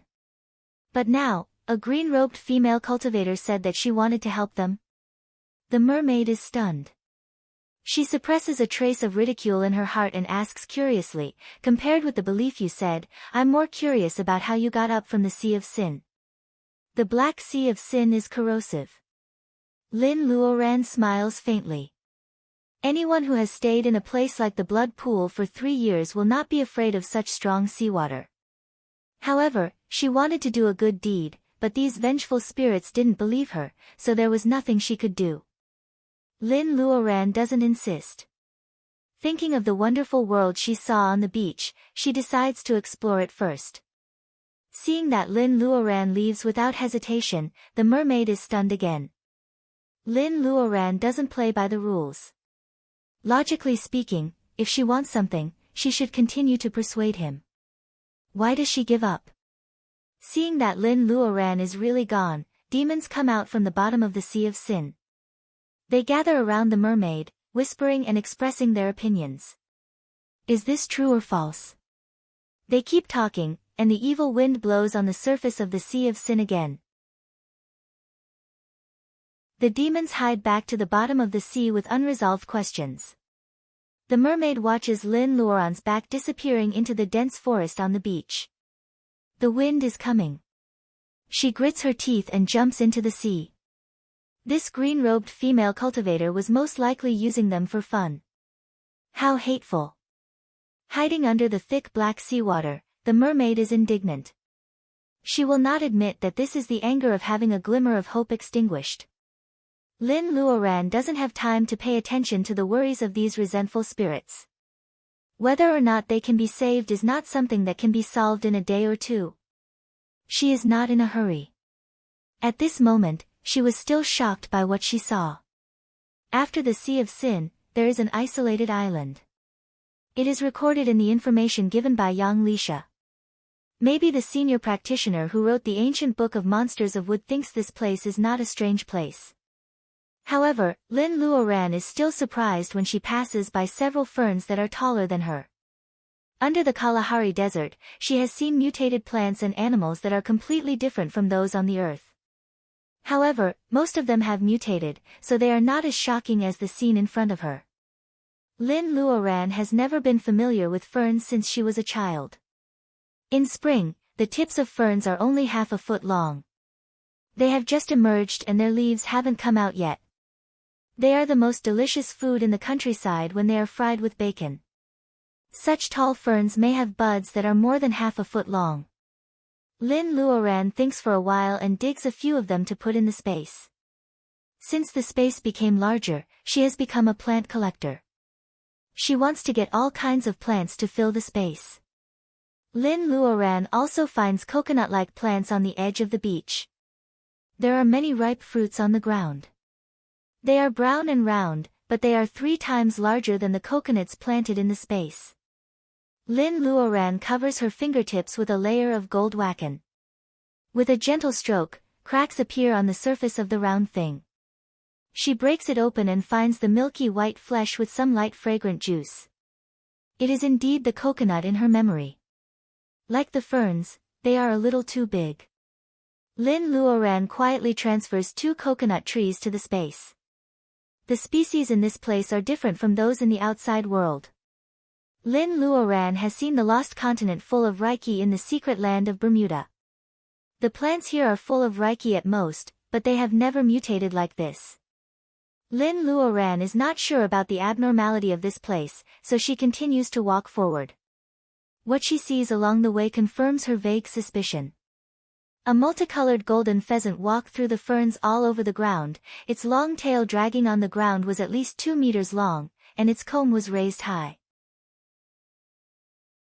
The way it walked with its head held high made it look like a young general who had just left the battlefield. Of course, it is also very big, far larger than ordinary pheasants. Lin Luoran still vaguely remembers that in the Mesozoic era, there were probably crocodiles and lizards. How come there are also golden pheasants? Maybe she guesses wrong. Lin Luoran continues to explore. This island is vast and boundless. She doesn't dare to explore with her spiritual mind before figuring out what is difficult to deal with. She is afraid of disturbing some mountain kings, which will lead to another fierce battle. At this time, she only explores with her legs. There is a mountain in the middle of the island that she can see from a distance. The place where Lin Luoran is now is just a buffer zone between the beach and the island land, far from the center. Lin Luoran is cautious. She only wanders around the edge for half a day. In addition to finding some unusual plants, Lin Luoran sees the golden pheasant on the way. This is fate. However, the golden pheasant may not think so. When Lin Luoran sees it again, the golden pheasant is in a mess. Its coxcomb flowers are all broken. It steps on many ferns and runs in the forest. Its claws are long and thin. It runs very fast. It seems that it is running for its life. Lin Luoran immediately uses the breath-holding spell and hides in the tree. It turns out that it is a big lizard that is chasing the golden pheasant in panic. The lizard is also 3 meters long. At first glance, it looks like a crocodile. Its body is covered with thin scales and its limbs are strong. When it runs, its tail swings from side to side, splashing dust and leaves all over the ground. The golden pheasant may be desperate. Seeing that it is about to fall into the mouth of the lizard, it flaps its wings and jumps to a big branch not far from the tree where Lin Luoran is hiding. This place is 7 or 8 meters above the ground. The golden pheasant glides with its wings, but in her memory, lizards can climb trees. It seems that the golden pheasant is not safe. Lin Luoran guesses that the golden pheasant will probably die in the end. However, the golden pheasant on the tree seems to recover. It opens its mouth and spits fire at the lizard that is trying to climb on the net. Blue fire. Lin Luoran is shocked. Even with her eyesight, she can't see that the golden pheasant is a monster. Lin Luoran's eyebrows are twitching. Subconsciously, she uses the breath-holding spell to hide. It is not strange that there are monsters on the island. What is strange is that she can't see their strength at all, as if their true faces are deliberately covered by someone. You can't see it? Even if she has no eyesight, the 3 guys in the space should have sensed it in advance, right? After waiting for a long time, Lin Luoran doesn't hear the 3 guys in the space. She feels strange and decides to leave the dense forest first. The golden pheasant can spit fire, and the lizard's thin scales are also extremely tough. The fire has no effect on it. It turns over and hits the tree angrily. It seems that the fierce battle will last quite a long time. Lin Luoran is about to quietly return to the beach, but the light above her head is suddenly blocked. She looks up and sees a flying creature that looks like a pterosaur but is definitely bigger than a pterosaur. It seems to regard the golden pheasant and the lizard who are fighting to death as prey. It hovers above the canopy of the dense forest. Lin Luoran is a little confused. Who can tell her where is this place? Why are there monsters and dinosaurs? Lin Luoran still can't see through the cultivation of this ridiculously huge pterosaur creature, even if she uses her clear eyes. This is really not a very pleasant realization. At the moment when she is distracted, the pterosaur has already swooped down. To Lin Luoran's surprise, its target is neither the golden pheasant nor the lizard, but her on the tree.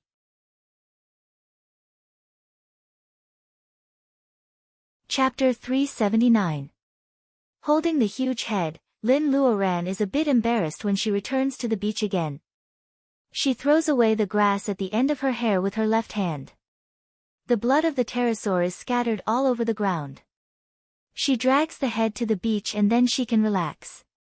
This pterosaur's single combat ability is definitely beyond the middle period of laying foundation. Its skin is rough and its flesh is thick. Although Lin Luoran has never fought with a cultivator in the late period of laying foundation, she can still fight with it. What's more, before it died, she couldn't see through its personal ability at all. Lin Luoran underestimated it. After it died, Lin Luoran found that there was an energy center hidden in its head, so she cut off its head. The edge of the dense forest is so dangerous. Lin Luoran has to temporarily return to the beach before figuring out the strangeness of this place. The Black Sea is still rolling.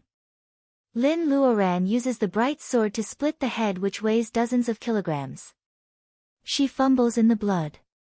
It turns out that the energy center she can feel is a round green and blue bead. Is it a monster bolus? It seems to be completely different from the energy crystals given by Master Mu and others. Lin Luoran feels that she can absorb the energy in the monster bolus. The energy of the monster bolus is mottled. I advise you not to absorb it directly. Is it Fire Phoenix? Lin Luoran ignores the eyes of the demons in the Sea of Sin. She takes the monster bolus directly into the space. You three always brag about how powerful you are. You can't even find your shadow at the critical moment. Fire Phoenix sighs, we were careless.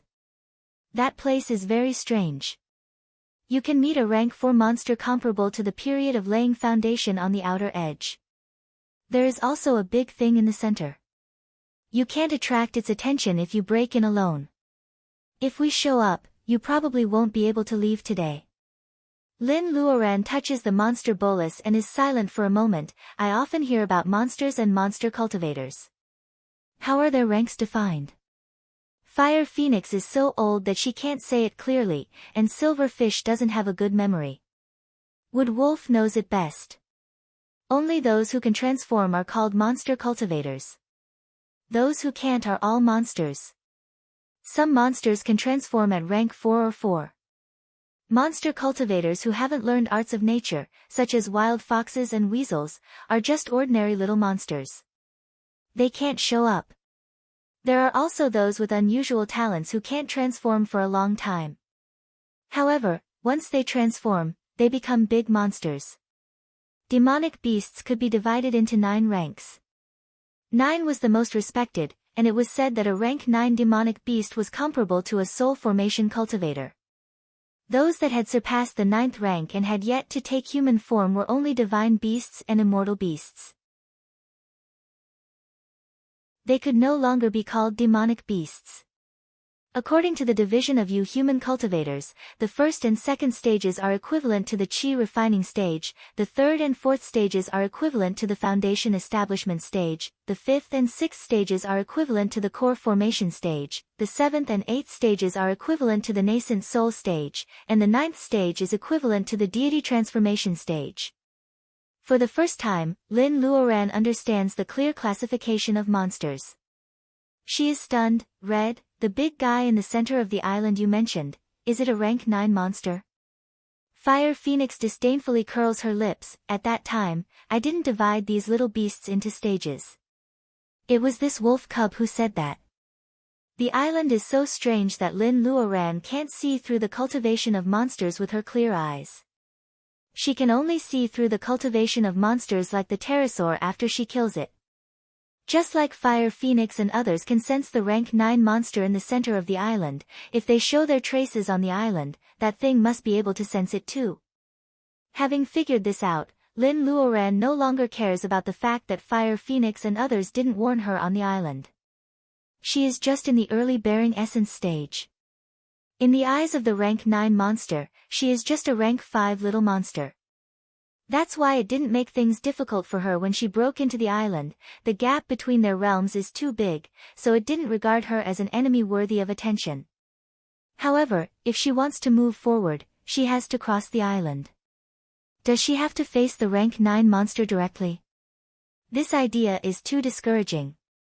Lin Luoran has to think of a plan. She then asks if the monster bolus can't be absorbed directly. Isn't it a waste of the huge wacken? Wood Wolf smiles but says nothing. Lin Luoran can't stand its arrogance. The silver fish kindly tells her that the bolus above the rank 5 needs to be used as medicine. So, you human cultivators and monsters have been at odds since ancient times. It's not without reason. Wood Wolf shakes its head and concludes. Lin Luoran finally understands the real meaning of killing monsters and devils. In addition to the ones that are really harmful to one side, it is probably closely related to their monster bolus and materials. For example, the claws of the pterosaur should be used for refining weapons. Lin Luoran puts the rank 4 pterosaur monster bolus in space and appears on the beach. She disappears and reappears so suddenly that the demons in the Sea of Sin can't adapt to it. The mermaid is circling on the shore and she is caught off guard by Lin Luoran's sudden appearance. Lin Luoran is still thinking about how to cross the island. She has no time to deal with the mermaid. If they believe her, they can have a fair deal. If they don't believe her, she doesn't have to be a good person. If she really wants the power of faith, she can show up several times after she goes out. She can probably get a lot of it. In this space of different dimensions, the sun rises and the moon sets as usual, just like the outside world. The night comes as scheduled. Lin Luoran sits cross-legged on the beach to meditate and cultivate. When she finishes her cultivation, the moon is already in the middle of the sky. This moon is different from the outside world. It is bright red and looks very creepy. Lin Luoran feels hungry. She takes out the huge coconut she picked up before and splits it in half. She uses the coconut shell as a pot and casually cooks something to eat. Ignoring the mermaid's fierce eyes, she sneaks into the jungle of the island again. There are only a few feathers of the golden pheasant left in the place where they fought. The confronting golden pheasant and lizard are scared away by Lin Luoran's previous battle with the pterosaur. Except for the messy footprints and feathers of the golden pheasant, the thrill of the afternoon can still be seen. The jungle at night is extremely silent. Lin Luoran can see things at night. She moves silently in the jungle. She thinks she has hidden very well, but she is still locked by a leopard when she moves less than 10 miles. The leopard that can survive here is not an ordinary leopard. Lin Luoran is disappointed. Whether it is the breath-holding spell or the mini-world, she seems to be a naked light source in the eyes of monsters on this island. The means of disguise can't work at all. The bitter thing is that monsters can see her, but she can't see through their personal ability. When she meets these monsters, she doesn't even know whether to fight or to escape. Wait, the rank 4 pterosaur is only equivalent to the personal ability of the laying foundation period. It also dares to treat her as prey. Does it mean that monsters can't see through each other's personal ability just like her? Lin Luoran soon realizes the strangeness of this island. If they can't see through each other's personal ability and the coercion of different ranks is nothing to be afraid of, then there must be many low-rank monsters challenging the high-rank monsters in order to hunt for food. The competition on this island is so fierce. No wonder the monsters she meets are all extremely belligerent. Lin Luoran thinks very quickly. The leopard has already rushed over with the wind at its feet.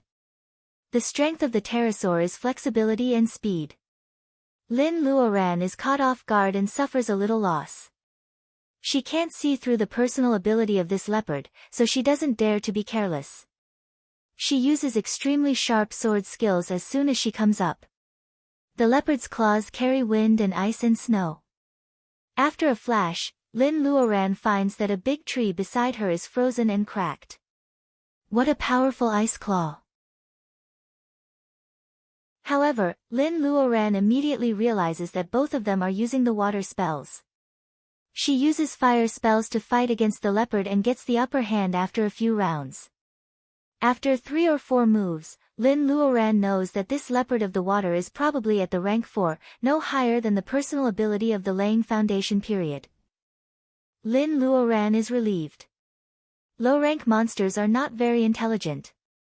They are lured away by her feint and are finally killed by Lin Luoran with a fire arrow. The arrow of light can be used to fight against enemies of a higher rank. It is not too difficult to use it to deal with a rank 4 monster. Lin Luoran doesn't hesitate to dig out monster boluses and continue to move forward. Lin Luoran returns to the beach at dawn. Her face is full of exhaustion. Her hair is messy and her clothes are covered with blood. Most of them are monsters' blood and some are hers. This night, she only moves forward for less than 100 miles. On the way, she has encountered 9 monsters that actively attack her. The lowest one is a rank 1 fire rabbit. The last one is a winged tiger. Lin Luoran suspects that it is at least a rank 6 monster. She only digs out 8 monster boluses. After a night of exhaustion, she can hardly escape from the winged tiger. The spreading mountains are still in the depth of the island. Looking from afar, there is only a vague outline under the sky. Roughly speaking, it is at least hundreds of miles away.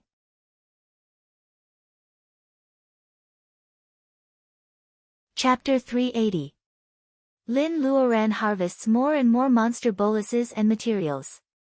The proportion of her wounded body on the beach becomes more and more obvious. One day, she stumbles out of the dense forest again. When she steps into the relatively safe beach, she almost collapses. The fingertips of her right hand have been trembling, and there is even a tiny wound between her thumb and index finger which is bleeding. Lin Luoran can't even believe that she just escaped from a rank 7 monster. To be more precise, she survived the fight between 2 monsters of at least rank 8, which saved her from the claws of the rank 7 monster. However, although she is badly injured, the rank 7 monster is not so good. Thinking of the monster's claws which she cut off unexpectedly, Lin Luoran feels it is a pity. If she could pick it up, it would be a good material for refining weapons.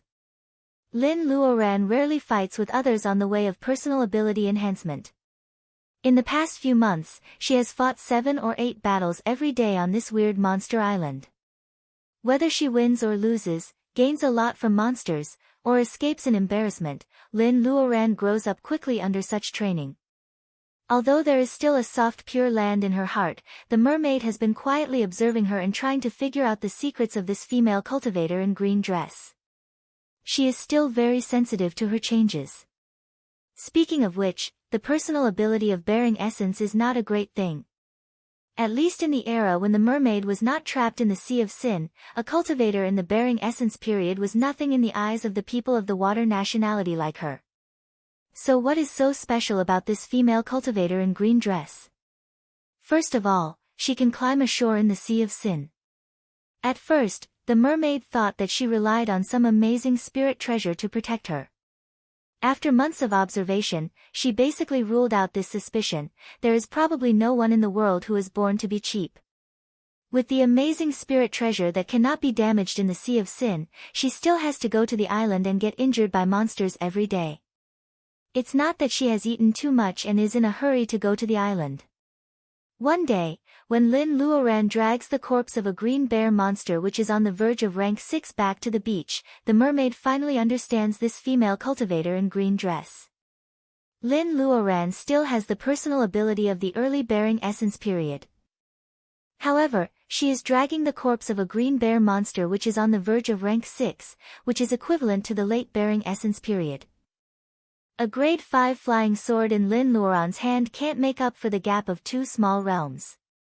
The mermaid doesn't even bother to think about what kind of trick Lin Luoran used to kill this green bear. Compared with the bruised body of the green bear, the living Lin Luoran looks more ferocious. Although she has lost her body, the mermaid's eyesight is still there. She can tell at a glance that Lin Luoran's internal organs are seriously injured under the surface scars. It was common for cultivators to engage in combat when encountering an enemy, but it was rare for them to be able to force their opponent to the point of breaking their arms and legs. Lin Luoran's internal organs are damaged because 3 of her ribs are broken and the bones are inserted into her internal organs. Even for a cultivator with a strong body, it is still shocking that Lin Luoran can walk so far. What's more, she was supposed to be a delicate female cultivator.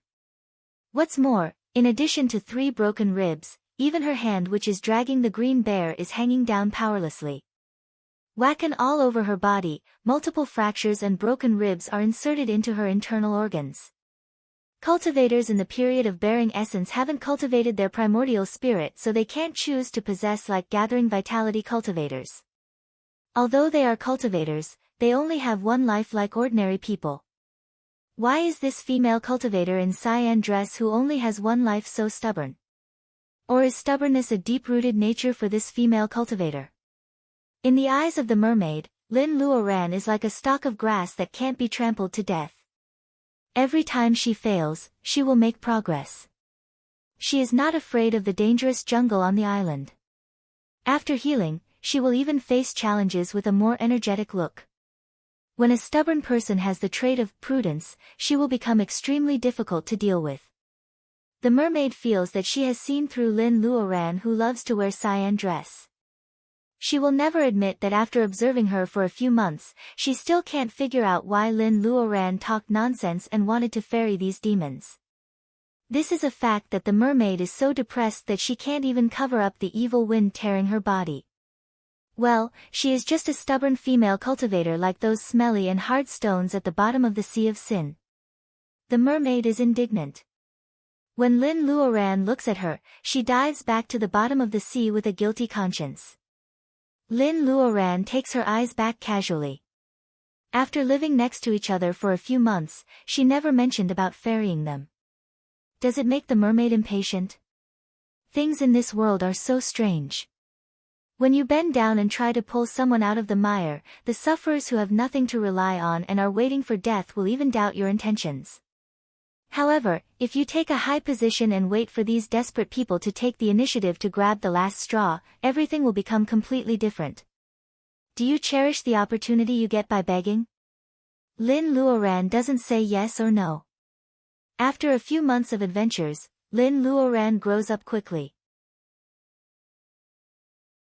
The experience of escaping from death for countless times and almost dying in the hands of seemingly insignificant monsters has magnified the cautiousness factor in her character countless times. Compared with her previous soft-heartedness, Lin Luoran feels that she is leaning towards the former glorious but dog-eat-dog image of a cultivator who speaks with strength. She hates that she is about to become this kind of person she used to despise. However, the reality tells her that this is indeed the price to pay for growth. Lin Luoran's temperament has changed from a pool of still water to a feeling of a sword in a box which is about to be unsheathed. Yes, the sword is in a box. In an environment like the island, if she doesn't hide her edge, it means that she will be much more dangerous. The painful experience of killing a rank 6 monster on the verge of death has taught Lin Luoran the strategy of survival on the island.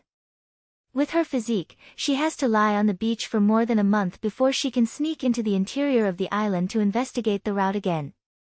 During this month, Lin Luoran has been thinking a lot. In the past half a year, apart from collecting monster boluses and precious materials from monsters, Lin Luoran's most successful mission is today. In the beginning, she only covered a distance of dozens of miles, but she was not discovered by a rank 7 monster until she reached the foot of the mountain on the island.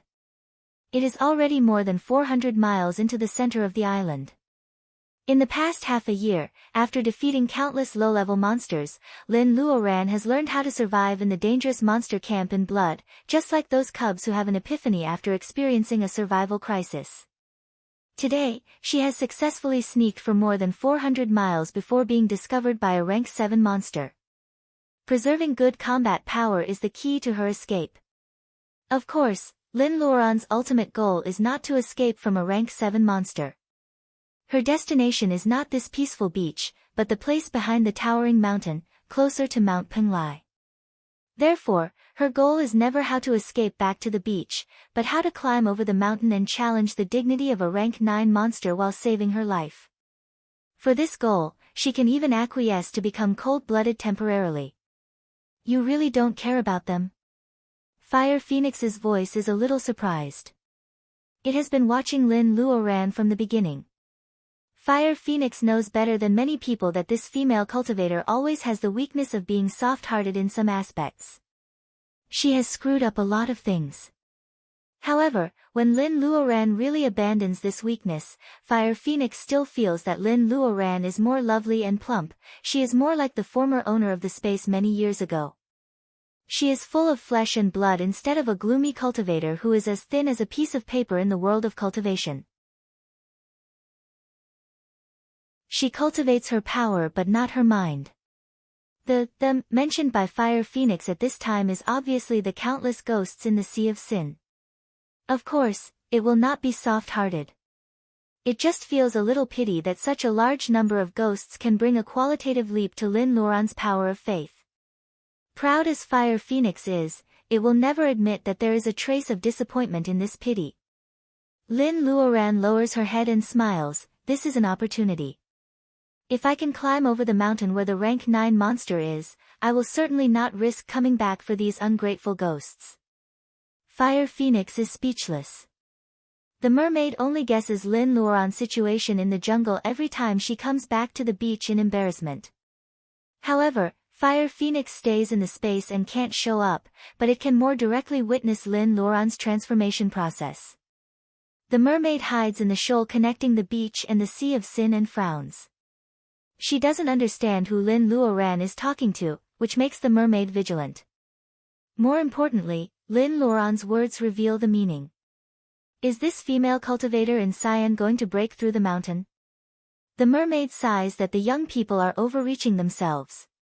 Meanwhile, she frowns and thinks deeply. If it is impossible for a female cultivator of the bearing essence period to break through the mountain guarded by the rank 9 monster, it is also impossible for ghosts like them to get out of the Sea of Sin. The difference is that whether the female cultivator in Cyan dies in the hands of the rank 9 monster or seizes the 1 in a million chance to slip through the forbidden land of mountain mist, she will never return to the beach next to the Sea of Sin as she said. Whether Lin Luoran dies in the depths of the island full of monsters or disappears at the junction of the sky and the horizon, the result is the same for the ghosts in the Sea of Sin. What they lose is obviously an opportunity. It may be the last chance to escape the Sea of Sin. Faith? The mermaid hiding in the dark has been struggling for a long time. It is not that she can't use this thing to exchange. What she is worried about is that among the ghosts who survive in the Sea of Sin, who still have faith, which sounds like it is from a different world from them. It is nonsense to talk about faith with the ghosts in the Sea of Sin. I know the number of updates these days is nonsense, but I have decided to go home on the 12th. I should be able to update twice on the 13th. Please forgive me for a few days.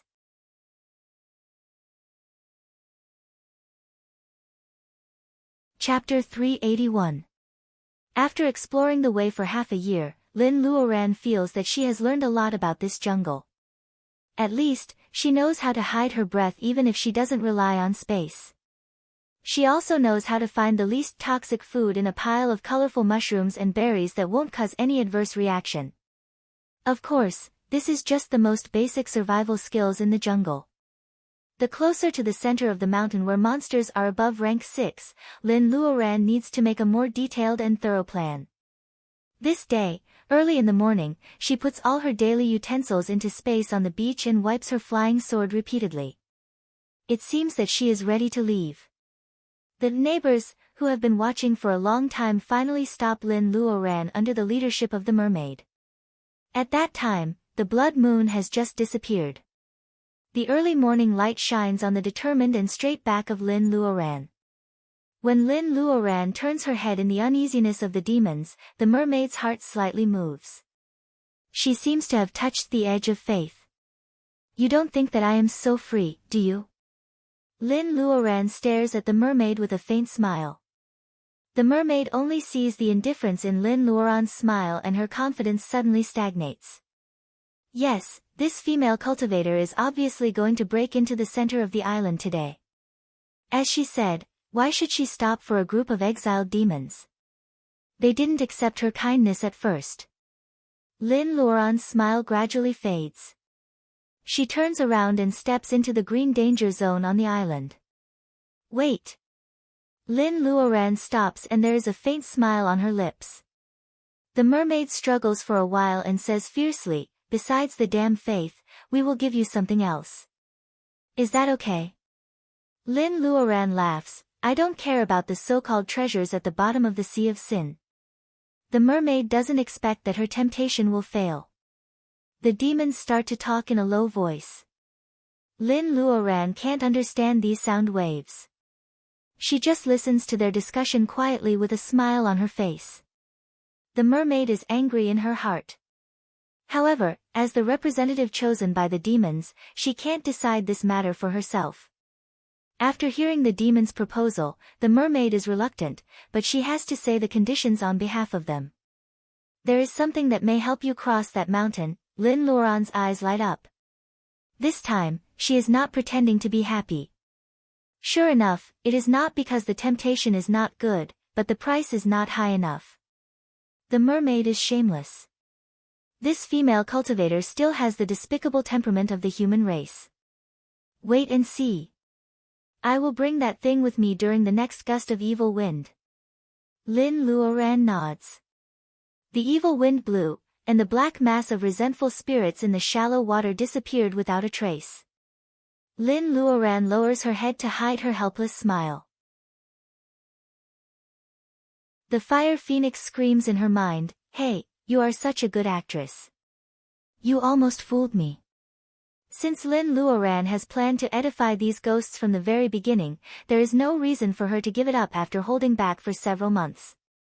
If she doesn't do this, they may just watch like this forever.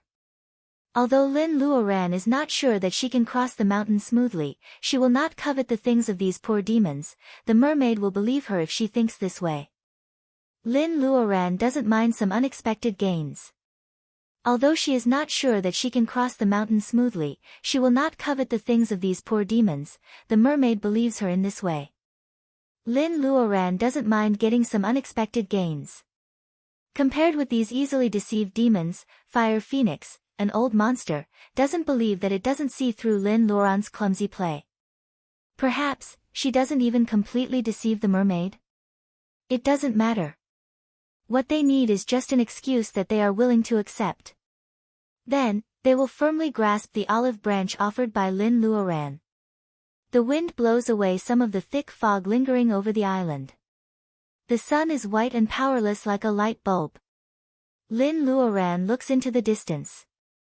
There are still more than 20 hours before the next storm. Maybe she can make some arrangements during this time. She flashes into the space and rushes into the room to rummage. After a while, she finds a few old jade boxes. Before the jade boxes are opened, Fire Phoenix and the other two have already run away like ghosts. You. Are you really going to use this thing? Fire Phoenix's voice is trembling as if this jade box contains a big killing weapon that even it is afraid of. Not only Fire Phoenix, but also Wood Wolf looks terrified after being told what is in the jade box. Lin Luoran looks at the reaction of the three of them and becomes more confident. Everything in the world exists for its own reason. It's not that those things are dirty and inferior. It's whether you can use them in the right place.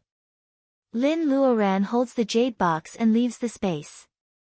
The Sea of Sin is full of tornadoes and water whirlpools. Lin Luoran clenches the jade box. She enters the island this time to explore the way.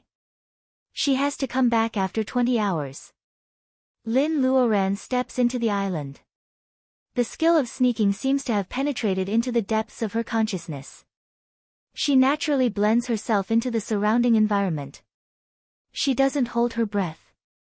She just adjusts her breathing to the frequency of ancient trees and ferns. At this time, Lin Luoran is like a walking tree. Monsters who like to eat meat are not interested in her.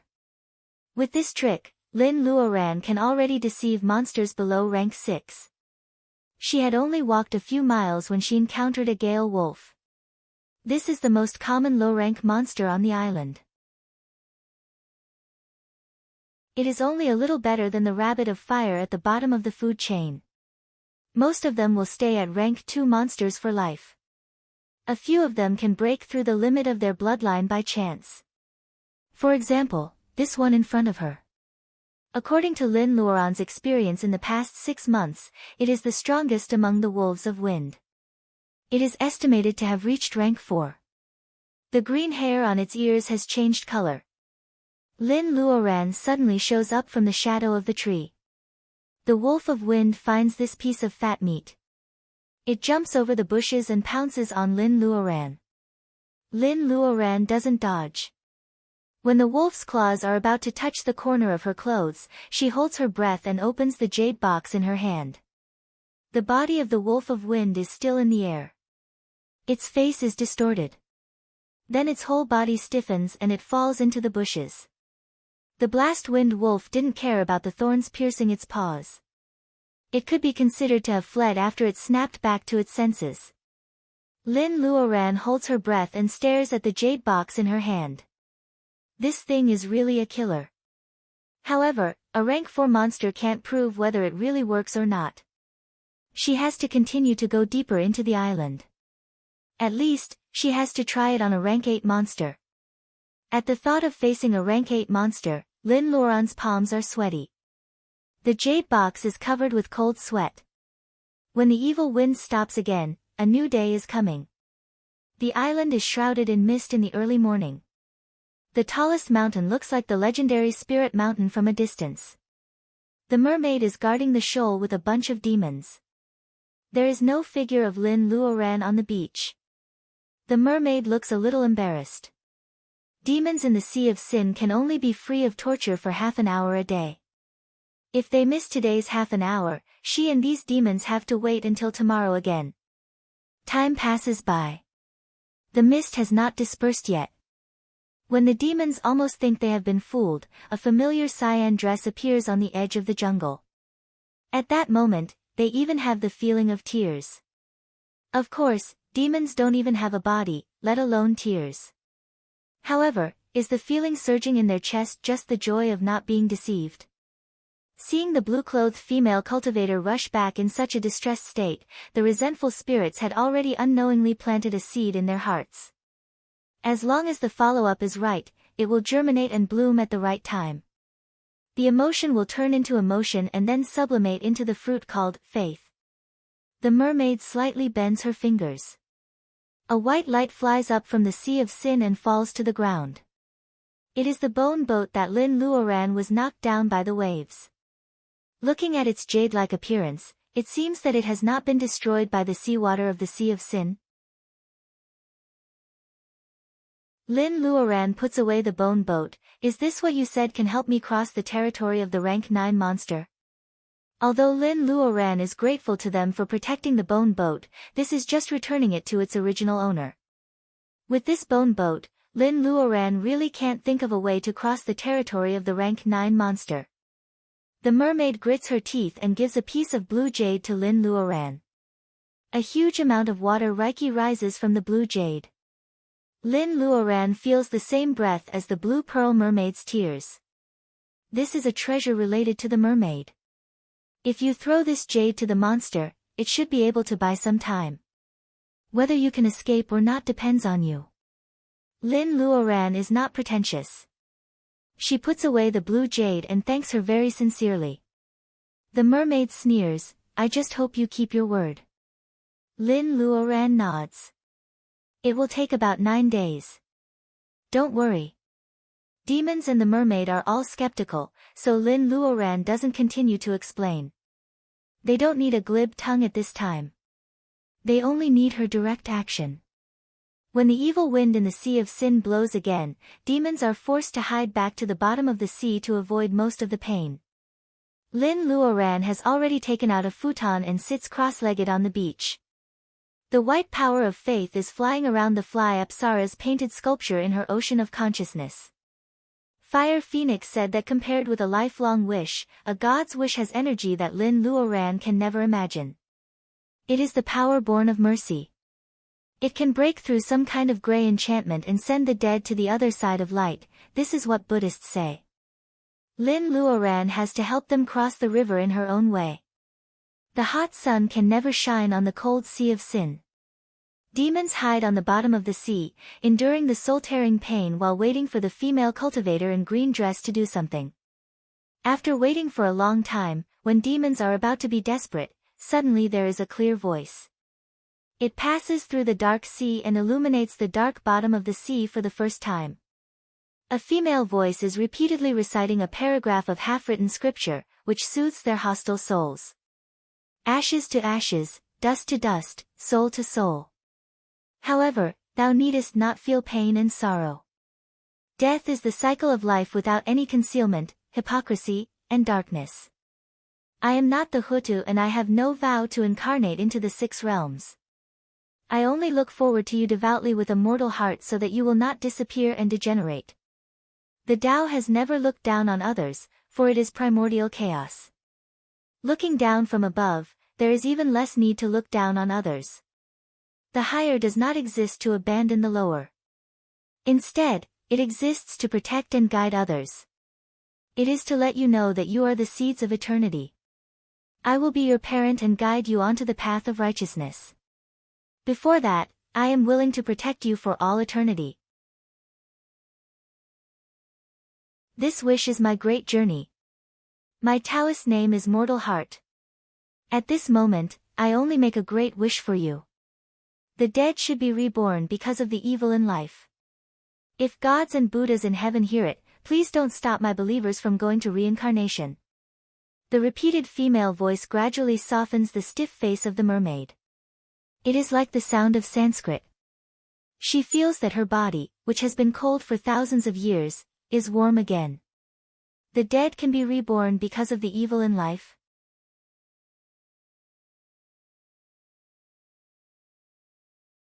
Chapter 382. Lin Luoran chants persistently for 9 days. First, the light spots of faith flying in her ocean of consciousness respond. They are Lin Luoran's believers in the outside world. The power of faith has a wide range of uses. What Lin Luoran asks for at this time is just an insignificant thing. On the 5th day, these light spots of faith build a bridge in Lin Luoran's ocean of consciousness. Blessed by the Reincarnation Sutra, she chants day and night. The demons hiding at the bottom of the Sea of Sin feel warm for the first time in thousands of years. At first, they are just grateful. Later, some demons will come to the seaside to listen to this simple sutra quietly when the Sea of Sin is calm every day. Compared with the half-written sutra, it is the persistent female voice that penetrates the thick, black and cold seawater.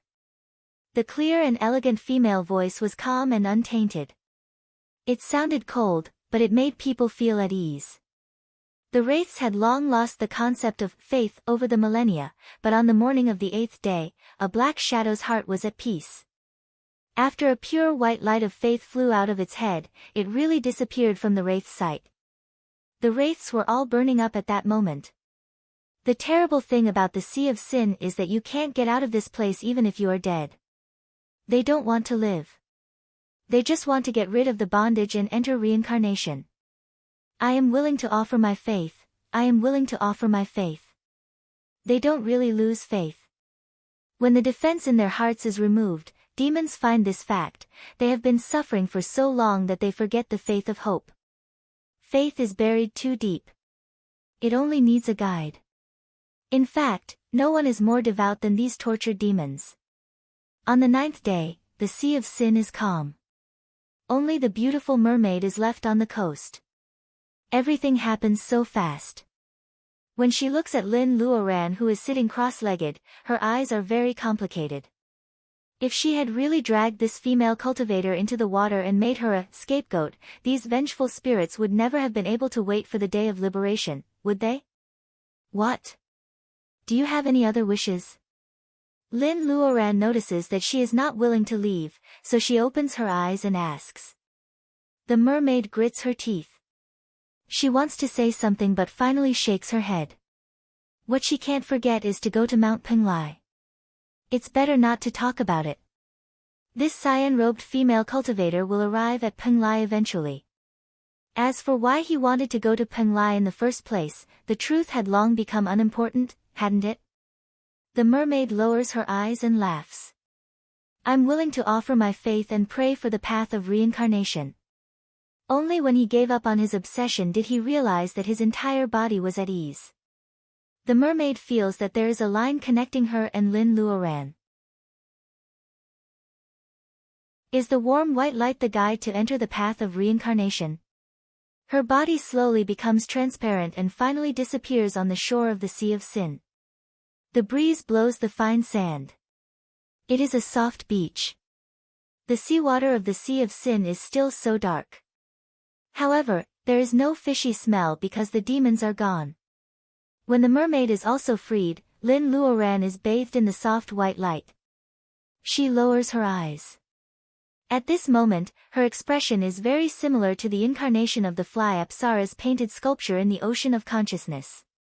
After a long time, she stood up. Lin Luoran's knees are stiff after sitting for 9 days. She keeps chanting and doesn't get wet. For the first time, Lin Luoran realizes that bearing essence cultivators can really go hungry more than ordinary people. She is in a good mood now. I've underestimated you, little girl. This scripture is quite easy to recite. Fire Phoenix has been enduring for a long time. Seeing that things are over successfully, it finally can't hold it anymore. The light group of the power of faith in the ocean of consciousness that is almost substantial makes Lin Luoran feel very good. She doesn't care about Fire Phoenix's teasing. Didn't you say that the important thing is not what the scripture says? As long as I make a wish, they can feel the guidance of the power of faith? Lin Luoran feels that what Fire Phoenix said is very reasonable. It may not be the Sea of Sin that traps them. It is just the obsession in their hearts that they can't let go. Is it a prison? Fire Phoenix groans. Lin Luoran decides to bury this secret deep in her heart. I won't tell you that it is a copy of an online novel called Humanism Paradise that she accidentally read in college. Lin Luoran puts away the futon and takes out the blue jade that the mermaid exchanged for. She really can't see what is so special about it that it is worth the attention of the rank 9 monster. Out of caution, Lin Luoran decides to rest on the beach for a day and then set off. After waiting for half a year, she doesn't care about one more day. As soon as the blood moon disappears, Lin Luoran steps into the jungle against the thick fog again. She opens the jade box and smears the black mushroom-shaped substance on her body despite the nausea. Fire Phoenix in the space screams in a strange voice, "Didn't this thing fail? How could you do it?" Lin Luoran doesn't answer. 10 days ago, she took the jade box and walked to the foot of the mountain before she was chased by a flying snake. According to her estimation, it may be a rank 8 monster. Although this big killer can't pass the mountain smoothly, it is undeniable that it really lives up to the name of Big Killer in the long journey before. It sounds mysterious, but to put it bluntly, this black mushroom-shaped substance can make animals take a detour to escape from the eruption of magma in the underground of the Kalahari Desert because of its natural stench. Lin Luoran accidentally thinks that it is also quite effective on monsters. Lin Luoran only feels that this stinky mushroom smells bad, but she can accept it. She doesn't know why it is so magical. Monsters will avoid it like ghosts.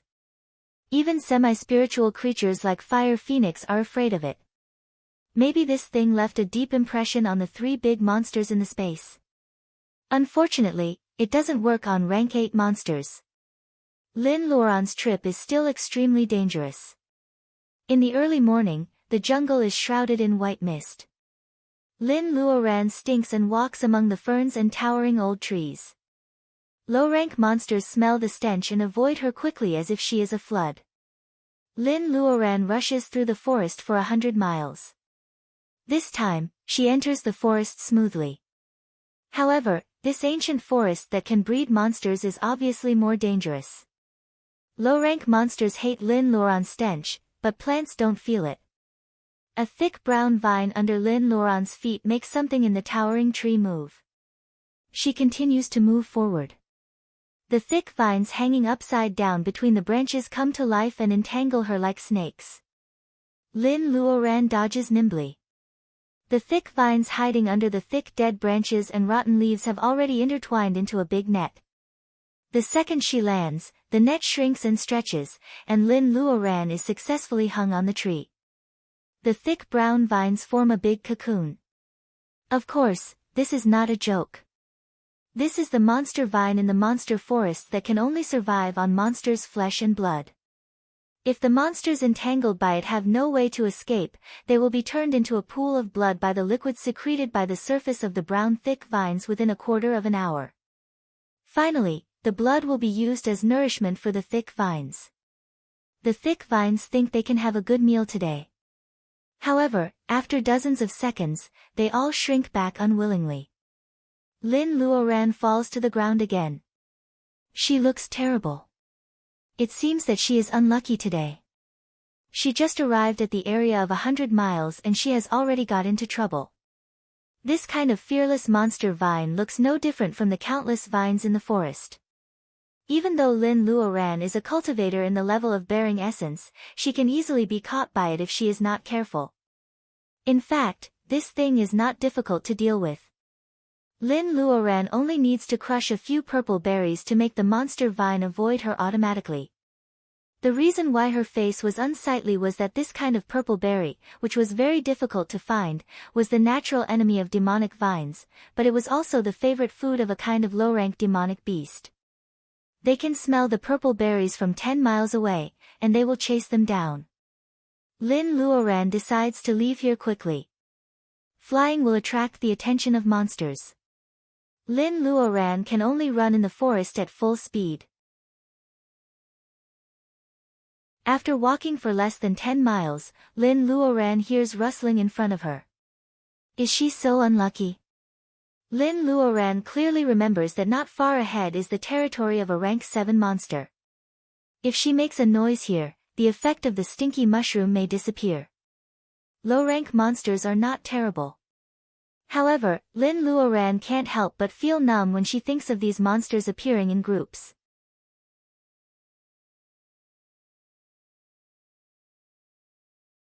Chapter 383.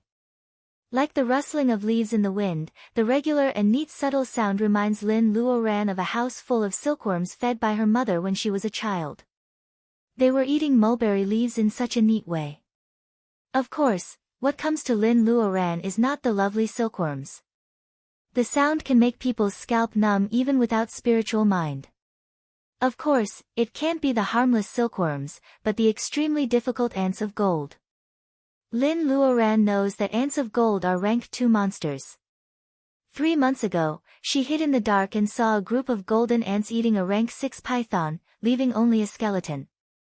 At that time, she was surprised by the power of these ants of gold. She quietly picked up an ant's body. The monster bolus is just the size of a peanut. Judging by its reiki, she can tell it is a rank 2 monster. Lin Luoran is about to cast a spell to completely wash away the smell of purple berries on her hands. However, an idea flashes across her mind and she feels that this kind of chase may not be a completely bad thing. She continues to move forward. Maybe it is the passage of ants of gold or the stench of her body that makes all the nearby monsters run away. Lin Luoran's following journey becomes very smooth. Not long after, she sees the aggressive ants of gold. The heads of ants are the size of oranges. Lin Luoran's retina can only see a piece of golden color. Like a sea of wheat, wherever they pass, even poisonous flowers will eat 2 bites. The colorful jungle is in the direction where ants of gold come from. There is only a golden wavy sea of wheat on the horizon. Lin Luoran meets them on a narrow road. Ants of gold seem to have a collective mental disorder. Seeing ants of gold in the vanguard suddenly stop, ants of gold in the back don't know what happened. They recklessly step on the bodies of their own kind and come to Lin Luoran. They go the old way of the vanguard. Lin Luoran knows that it is because she not only has the smell of purple berries but also stinky mushrooms which are hated by low-rank monsters. One is their favorite food, while the other is the stinky mushrooms which low-rank monsters avoid like ghosts. Lin Luoran can understand the contradiction of the ant army. She thinks about it and bravely steps forward, approaching the ranks of ants of gold. Ants of gold smell the stinky smell and avoid it. However, Lin Luoran moves quickly. Ants of gold push each other so that she has a chance to go deep into the center of the ant army. When the ants of gold sorted out the team again, an extremely strange scene appeared. Lin Luoran is standing in the center of the ant colony. Within a radius of 5 meters around her, there is a hollow open space. Ants of gold form a circle around her. They dare not go forward but are reluctant to leave. Some ants of gold are not willing to give up. They try to spray formic acid on Lin. Seeing this, Lin Luoran sets up a protective cover. Looking at the saliva-like formic acid, Lin Luoran is relieved that it only falls 2 meters away from her. Even though the formic acid withered all the grass in an instant, Lin Luoran is still relieved. 5 meters was a good distance. Since that was the case, she didn't need to change her original intention and waste her spiritual power. Ants of gold are certainly not stupid. Some ants have begun to stack on top of each other, trying to stand a little higher to deal with Lin Luoran, the enemy who makes them feel contradictory. Lin Luoran will not stand there and wait for them to pile up into a human arhat so that she can shoot them further. She moved. As soon as Lin Luoran left, the ants of gold also left. The mighty ant colony of gold actually became her free bodyguard. Wherever they go, birds and beasts are rarely seen. For the first time, Lin Luoran feels proud on this island full of monsters. Is this a kind of fox assuming the tiger's might? Lin Luoran decides not to think about this issue about her face. It is noon now. The thick fog over the island has dissipated. Lin Luoran looks into the distance and sees the outline of the mountains in the distance. In the depths of the white clouds, there is a rank 9 monster. No divinization cultivator has been seen in this world for at least 2,000 years. Only this space of different dimensions connected to Mount Penglai has been left. No one knows when this strange island next to the Sea of Sin has been left. It is simply a paradise for monsters. Thinking that she will face a monster with the personal ability of divinization, Lin Luoran's mood inevitably fluctuates even with her current state of mind. People say Spirit Mountain is good, but who knows the dangers inside? However, is there really only danger? If she didn't come here, Lin Luoran would never have thought that she would have the opportunity to see what she has experienced in front of her. Monster bolus and various materials are not important. Just like a sentence often mentioned in some intellectual abstracts, compared with the ending, the process is the most important. Whether it is the Sea of Sin or the Monster Forest, this process is very important for Lin Luoran. As the night falls, the Monster Forest is in a state of panic again. For humans, night is the time to sleep. For beasts, they get rid of the laziness in the daytime and officially start to hunt. Even monsters are not free from vulgarity. Night brings camouflage. Ordinary people can't see things. However, monsters hunt more by smell, touch and hearing. The night is actually a help for them. Rabbits don't eat the grass near their burrows. This is not applicable for carnivores. Beasts prefer to divide their territories by urine or body odor. Each of them occupies a territory. In this land, they are the supreme kings and they hunt and kill the weak animals wantonly. The reason why the monster forest violates this traditional habit is that monsters here can't see each other's level. However, they all know that the closer to the mountains, the more abundant Reiki is. Regardless of whether the demon beasts were intelligent or not, they all liked the feeling of spiritual energy cleansing the various tissues in their bodies. They knew that the warm airflow was a good thing. In order to get closer to the mountain range, the demon beasts had always been fighting with each other. Therefore, although they can't see each other's personal ability, after so many years of fighting, they have formed a convention. The closer to the depths of the forest, the higher the level of monsters. Even if low-rank monsters want to challenge, they will not be stupid enough to break into the depths of the forest. However, high-rank monsters in the depths of the forest like to hunt at the edge of the forest. It's not that they don't want to eat the grass near their burrows like rabbits, but the rules of the monster forest determine that monsters who can stay near the forest have been tested by countless fights. In fact, their personal ability is almost the same. When they are hungry, it's best not to attack each other, since their personal ability is the same. You can't eat me, and I can't do anything to you. It's better to go to the edge of the forest to catch rabbits of fire as soon as possible. Lin Luoran is destined to run into many monsters in the dark when she is going in the opposite direction and the destination is opposite to each other. Ants of gold are so famous that all monsters run away when they hear them. However, they are only rank 2 monsters after all. It's already an unexpected gain for Lin Luoran to be her bodyguards for so long. There are more than hidden dragons and crouching tigers in the monster forest. Some talented high-rank monsters are not afraid of the army of ants of gold. For them, the heads of ants as big as oranges are hiding monster boluses of rank 2 monsters. Of course, human cultivators can't directly absorb Reiki in monster boluses. However, high-rank monsters don't have this concern. Although the demon cores of rank 2 demonic beasts were like peanuts for high-rank demonic beasts, when this kind of moving, peanut demon cores appeared in groups in the depths of the demonic beast forest, a certain demonic beast hiding in the dark swallowed its saliva greedily. These ants of gold usually come and go like a gust of wind. They are only active near the outer edge of the monster forest. Today, they go into the depths of the forest as if they have lost their minds. It serves them right to be taken advantage of by the ants of gold. A pair of greedy eyes glances at the places where ants of gold go. It stays for a while on Lin Luoran in the center. Hey, what kind of monster is this? Why haven't I seen it before? Seeing that a monster can stand in the encirclement of ants of gold and walk leisurely, its limited wisdom is not as flexible as the human mind. However, it still keeps some vigilance for unknown creatures. This thing opens a pair of ugly eyes and follows the ants quietly. It doesn't go forward to eat immediately.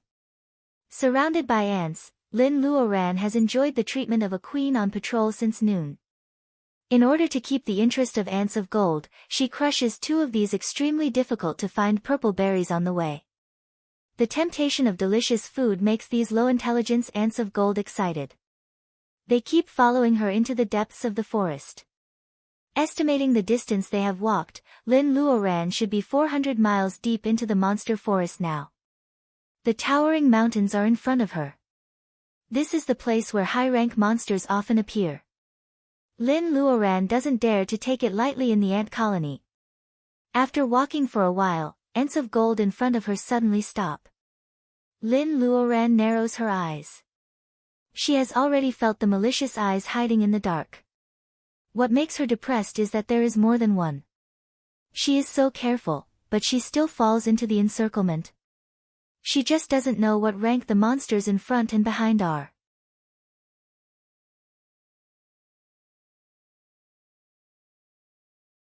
Chapter 384. Ants of gold begin to get restless. The blood moon's creepy reddish moonlight shines through the gaps between the branches of the towering trees. Lin Luoran's face looks unusually pale under the moonlight. Lin Luoran certainly won't be discouraged before seeing the enemy. She just feels strange that ants of gold are restless. With her eyesight, she looks around but finds no trace of monsters. High-rank monsters are extremely difficult to deal with. Besides, they are good at hiding. It's really not good news for Lin Luoran. She frowns and knows that it's time to give up the ant colony. However, she can't act rashly because the situation ahead is unclear. Just when Lin Luoran is in a dilemma, she finds that the ant colony is suddenly in chaos. The ants of gold behind her change their previous disgust for stinky mushrooms. They even want to rush to the area of 5 meters. Lin Luoran hurriedly props up a protective cover. It happens suddenly. Even if she responds quickly, her body is stained by the splashing formic acid. The pain on her wrist is excruciating. She lowers her head in a hurry. There are a few small holes corroded by formic acid on her jade-like wrist. Bright red flesh is exposed. She has been injured countless times in the past 6 months.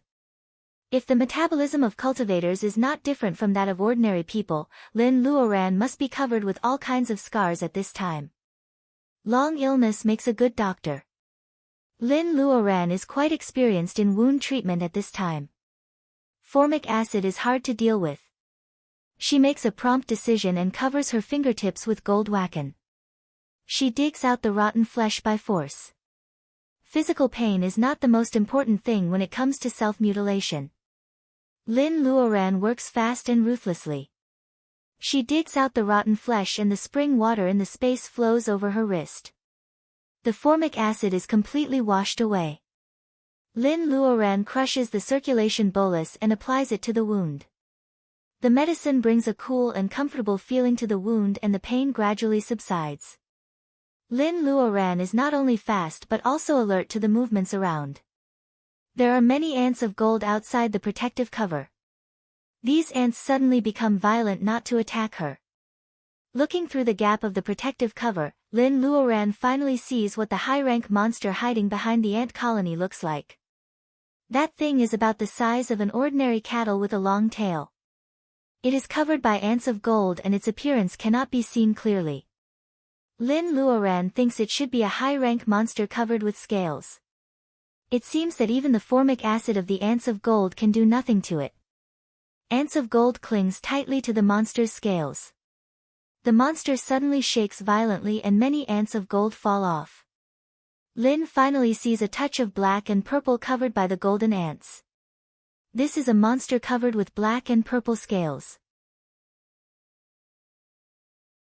Taking advantage of the time when ants of gold shake off, it raises its 2 or 3 meters long tail high and then falls down. Many ants of gold are smashed to death. Lin Luoran is vigilant. When the long tail slaps down, the whole ground is shaking. No wonder the ants of gold can't stand it. The scaled monster slaps dozens of times and all the ants of gold around it are killed. The corpses of the ants are piled up on the ground, like a pile of wheat that has just been harvested. Lin Luoran finally sees the whole picture of the monster. Its body is the size of cattle. Its limbs are short and powerful. It has a pointed mouth and its whole body is covered with black and purple hard scales. Even the eyelids have scales. It is armed to the teeth. It opens its mouth and a pile of ants of gold is sucked into its mouth. It smacks the ants and eats them with great relish. Thinking of the appearance of the monster, Lin Luoran thinks of the pangolin in the outside world. Of course, this thing is not a pangolin. It is a high-rank monster with thick skin and flesh. It is not afraid of the siege of ants of gold. It doesn't even show any other abilities. It just smashes these ants to death with its strong physical strength. It is certainly not a good choice to stay here. Lin Luoran is not in danger when she is trapped in the middle of the ant colony. The real danger is the pangolin-like monster that feeds on ants of gold and another unknown monster that has not attacked but is staring at Lin Luoran. Where can she escape? Lin Luoran makes a decision in an instant. Escape to the rear. For the first time, she summons the flying sword in the monster forest. When she passes by the black and purple pangolin, the latter subconsciously slaps her with its tail. After Lin Luoran avoids it alertly, the pangolin hesitates for a while. In the end, it doesn't catch up with her. Instead, it lowers its head and enjoys the food of ants of gold. Lin Luoran sweats coldly and directs the flying sword to go through the dense forest of old trees. She is right. The black and purple pangolin monster comes for those ants of gold. She is not its main target. What makes Lin Luoran confused is that the monster following her is obviously not interested in ants of gold. That thing seemed to have set its sights on her and was determined to eat her into its stomach as tonight's dinner before it stopped. The old trees in the forest seriously affect Lin Luoran's flying speed. Lin Luoran is almost caught by the ubiquitous vines and branches several times. Lin Luoran is depressed. Above the old trees is the vast sky. It is the best place to fly on the sword. But she knows this method won't work. The unobstructed sky belongs to the flying monsters like pterosaurs. If Lin Luoran tries to fly over the mountain in the air, she will definitely be surrounded by various flying monsters. Flying on a sword in mid-air was simply telling those hungry demonic beasts that there was a snack in the sky. Everyone, hurry up and come and snatch it. Lin Luoran has been flying in the opposite direction. She is getting farther and farther away from the mountain she dreams of. Although she is tall, she is still at an advantage compared to most of the huge demon beasts. After fleeing in the dense forest branches for a while, she clearly feels that the scorching feeling of the eyes locked on her behind her has weakened a little. The latter seems to have been dragged away by her. Lin Luoran smiles faintly when she sees a piece of red flowers blooming brightly under the pale red moonlight and a big tree without a top lying in front of her. She thinks she has found a way to get rid of the pursuer. Fortune comes from danger. This method is excellent. However, it is easy to get herself into trouble if she is not careful. She needs to make a good plan. Looking at the red flowers and the bald tree, Lin Luoran soon comes up with an idea. Lin Luoran takes advantage of the fact that the pursuers won't catch up for a while. Lin Luoran slashes the dazzling sea of flowers with her sword and releases a few more fireballs. The firelight is very conspicuous in such a dark night. Lin Luoran has heard something in front of her. Lin Luoran leans against the bald tree and escapes into the space. Without the support of any external force, the bead fell on one of the branches. Compared to the light of the fire, this little bit of brilliance was really insignificant. The fire phoenix and the others shout to express their rudeness. Lin Luoran looks at the wound on her wrist that has stopped bleeding and begins to scab. She doesn't even raise her head. Do the three of you have a better way? The three powerful people in the past, who can only hide in the space and point out what to do today, all shut up. They are embarrassed by Lin Luoran's rhetorical question. Leaving the bead between the branches, Lin Luoran hides in the space. This method is certainly very risky. If the bead is accidentally swallowed by the monster, it will be really troublesome. But this time, Lin Luoran is still a bit confident. She checks the wound and realizes that the life in the jungle today has made her very thirsty. The stench on her body has faded a lot. This is no longer the territory of low-rank monsters, so the effect of stinky mushroom is very small. Lin Luoran returns to her room on the second floor of the cabin. She quickly takes a shower and changes clothes. It has only been 8 minutes since she entered the space. She takes a small jar of monkey wine down and gulps it down. She feels that the burning feeling in her throat disappears and the fatigue of the day is washed away by the warm spirit wine. Lin Luoran takes a drink. 10 minutes. The two should be fighting fiercely, right? It's time for her to go out and have a look. A human figure suddenly appears between the branches.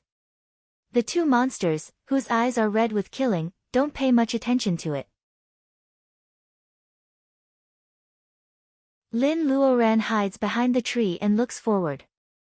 One is a centipede with 100 feet, and the other is a weird monster that looks like a cockroach magnified countless times. Lin Luoran only takes a glance and it seems that everything is going according to her plan. She knows that she can't be greedy at this time. The materials of high-rank monsters are very rare, but she needs to be alive to get them. Whether the centipede or the cockroach wins, she can't escape. This is the best time for her to escape. Lin Luoran jumps down from the branch and continues to sneak into the depths of the forest. The cockroach-like monster seems to have high intelligence. It is angry that Lin Luoran uses a trap to trap it. Seeing Lin Luoran disappearing in the dense forest in the blink of an eye, it wants to chase after her. However, the centipede is also very difficult to deal with and it can't get away. Lin Luoran rushes all the way.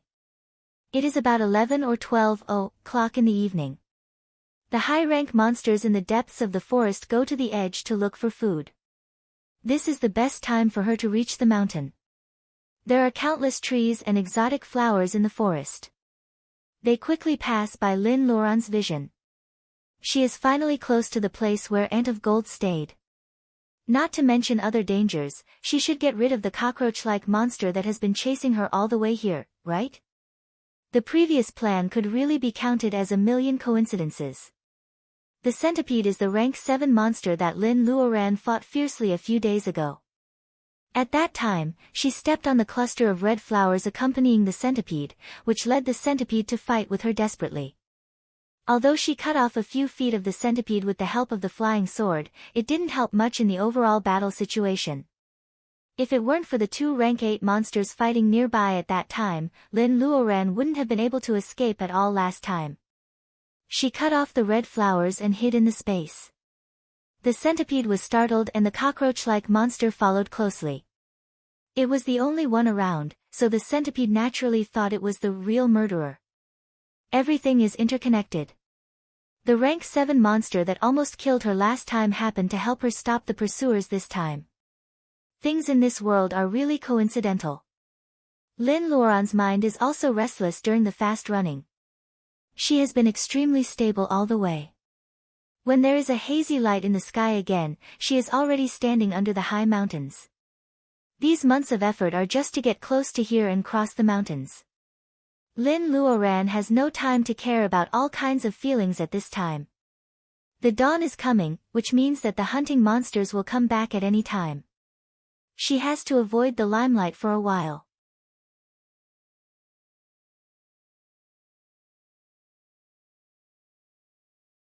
Chapter 385. This is a rubber tree. As the name suggests, it looks like a rubber tree. However, the transparent glue is definitely more powerful than rubber. Lin Luoran infuses Wakan into the flying sword. The bright sword is extremely sharp. Lin Luoran jumps to the top of the tree and cuts off some dead branches. She moves the leftovers into the space and starts to dig a hole in the center of the tree from top to bottom. The flying sword is covered by the sticky liquid. Lin Luoran doesn't care about the disgust. Seeing that the hole is big enough, she pinches her nose and jumps in. Cultivators in the level of bearing essence have their own internal circulation. It is not difficult for them not to breathe for a few hours. Lin Luoran closes her eyes, nose, mouth, and mouth. She lets the transparent mucus cover her head. She resists the desire to move and becomes a statue. The sticky liquid soon wraps Lin Luoran into something like amber. Lin Luoran is decisive enough. When the glue solidifies, a yellow-spotted tiger with wings on its back jumps over the top of the tree. It doesn't notice the human-shaped amber in the center of the tree. Lin Luoran chooses a good angle. Looking down from the top of the tree, people can only see the top of her black head. No monster will be interested in a rubber tree, even if the tree seems to be missing some branches. The hunting monsters come back one after another. The sun is rising. Lin Luoran doesn't think the scorching sunlight above her head is powerful, but the temperature of the sunlight is real. Having just experienced a night of hunting, both hard work and satisfaction were present at the same time. At noon, the high-level demonic beasts were all hiding in their territories, lazily taking a nap. When the sun rose, the solidified amber actually showed signs of melting. When the sun rose, the solidified transparent amber completely melted into a semi-viscous state. The semi-sticky liquid in the center of the tree moves. Lin Luoran comes out of the tree with her whole body wet.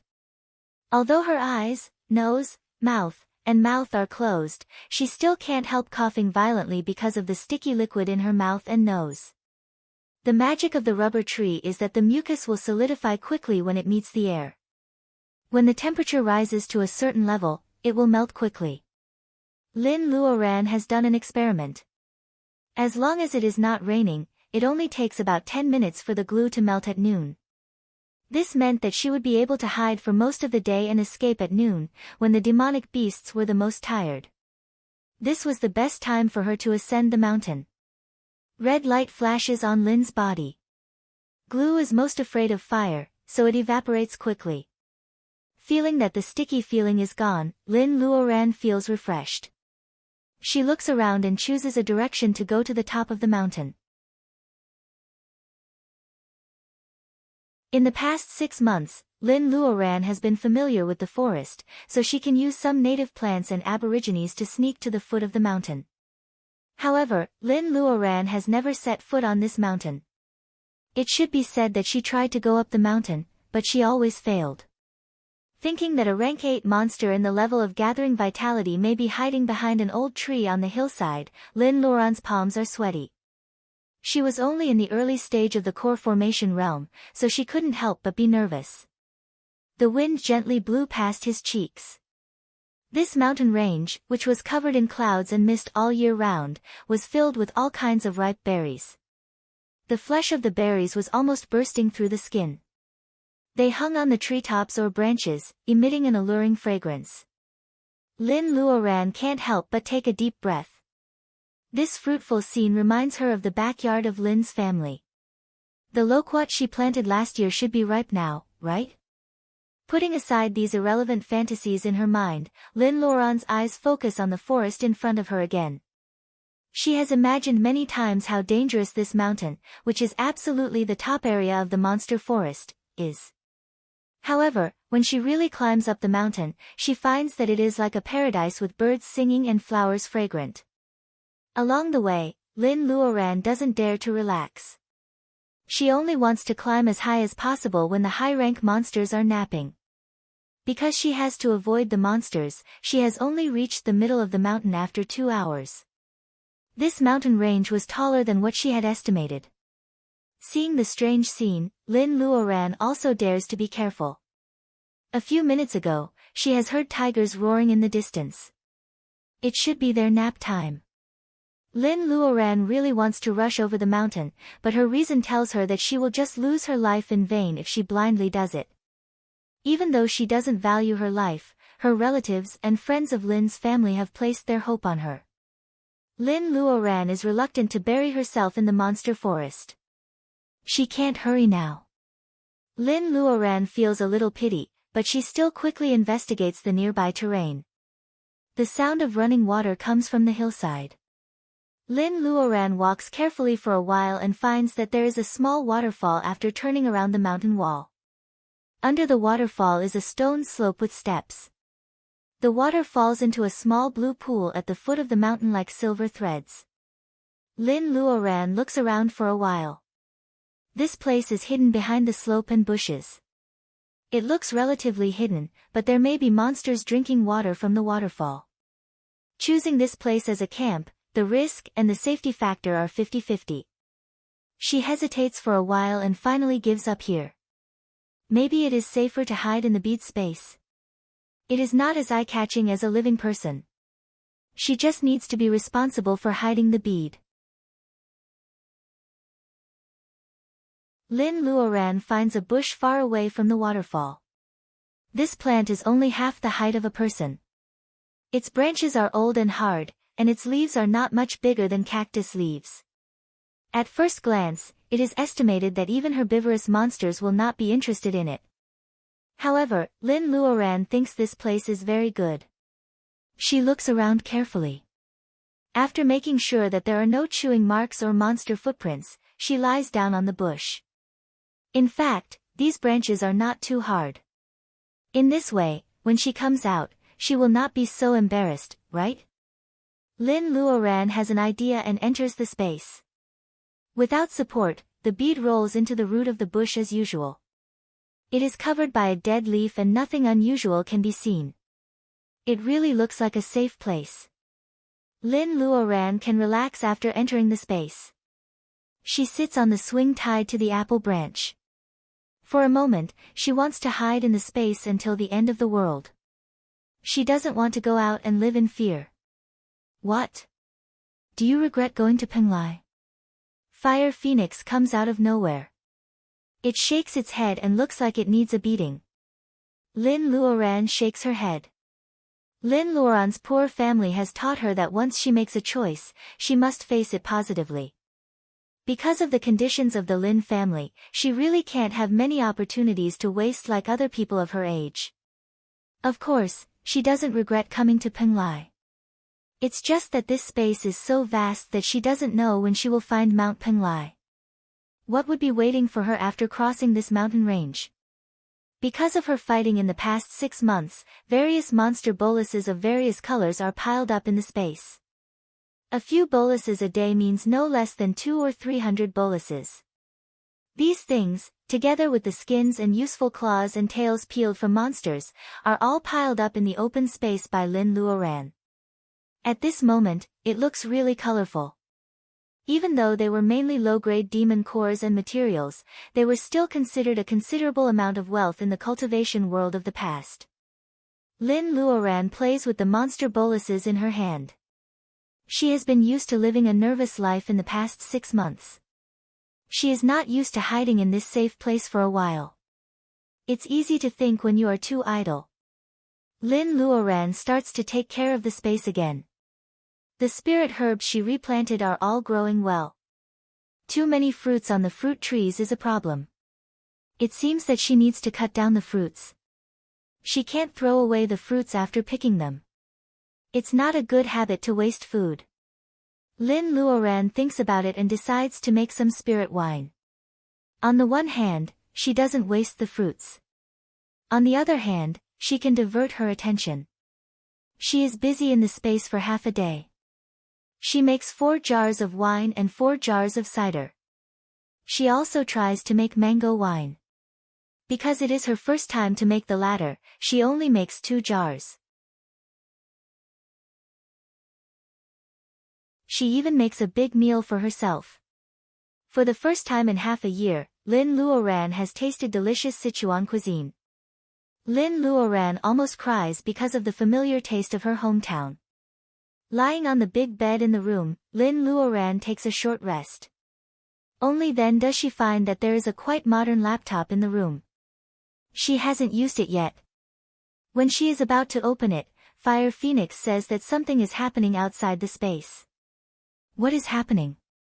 Before Lin Luoran can ask, she finds that the earth of the space is shaking. It can't be that the space is suddenly going to upgrade. Then there must be something wrong with the outside, right? Lin Luoran grits her teeth. Fire Phoenix stops her from moving. With a stroke of its claws, a fire mirror appears. It switches to the outside scene. It turns out that a white bear has picked up the bead and is shaking it hard. It seems that it wants to bite it to see if the bead is strong. Of course, she can't let it bite it. Lin Luoran has no intuitive feeling about the bearing capacity of the bead. When she thinks that the space will collapse, all the exotic flowers and plants here, including Fire Phoenix, will be destroyed. Lin Luoran doesn't know where she gets the courage. She boldly shouts, "Stop!" It doesn't matter whether she stops or not. What matters is that Lin Luoran's voice really comes out with the help of Fire Phoenix. Rank 8. Fire Phoenix whispers in her ear.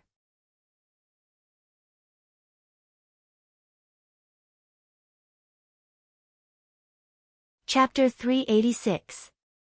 Human Race. The white bear is obviously surprised to hear someone talking in a bead. It raises the bead high and looks at it against the moonlight, trying to see through the mystery inside. Under the reddish moonlight, the bead has its own hazy light. Unfortunately, the white bear can't see the inside of the bead. In the space, Lin Luoran is stunned. She has seen countless monsters in the past 6 months, but she has never met one that can talk.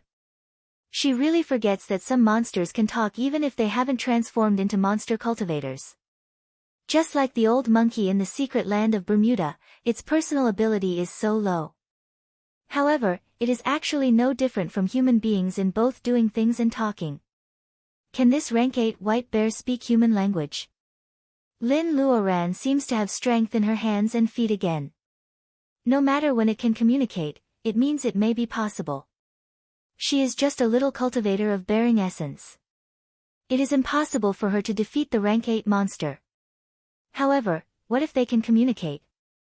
Lin Luoran doesn't know whether the situation will be different. If it squeezes hard again, she will be helpless if the quality of the bead is not up to standard and it really breaks.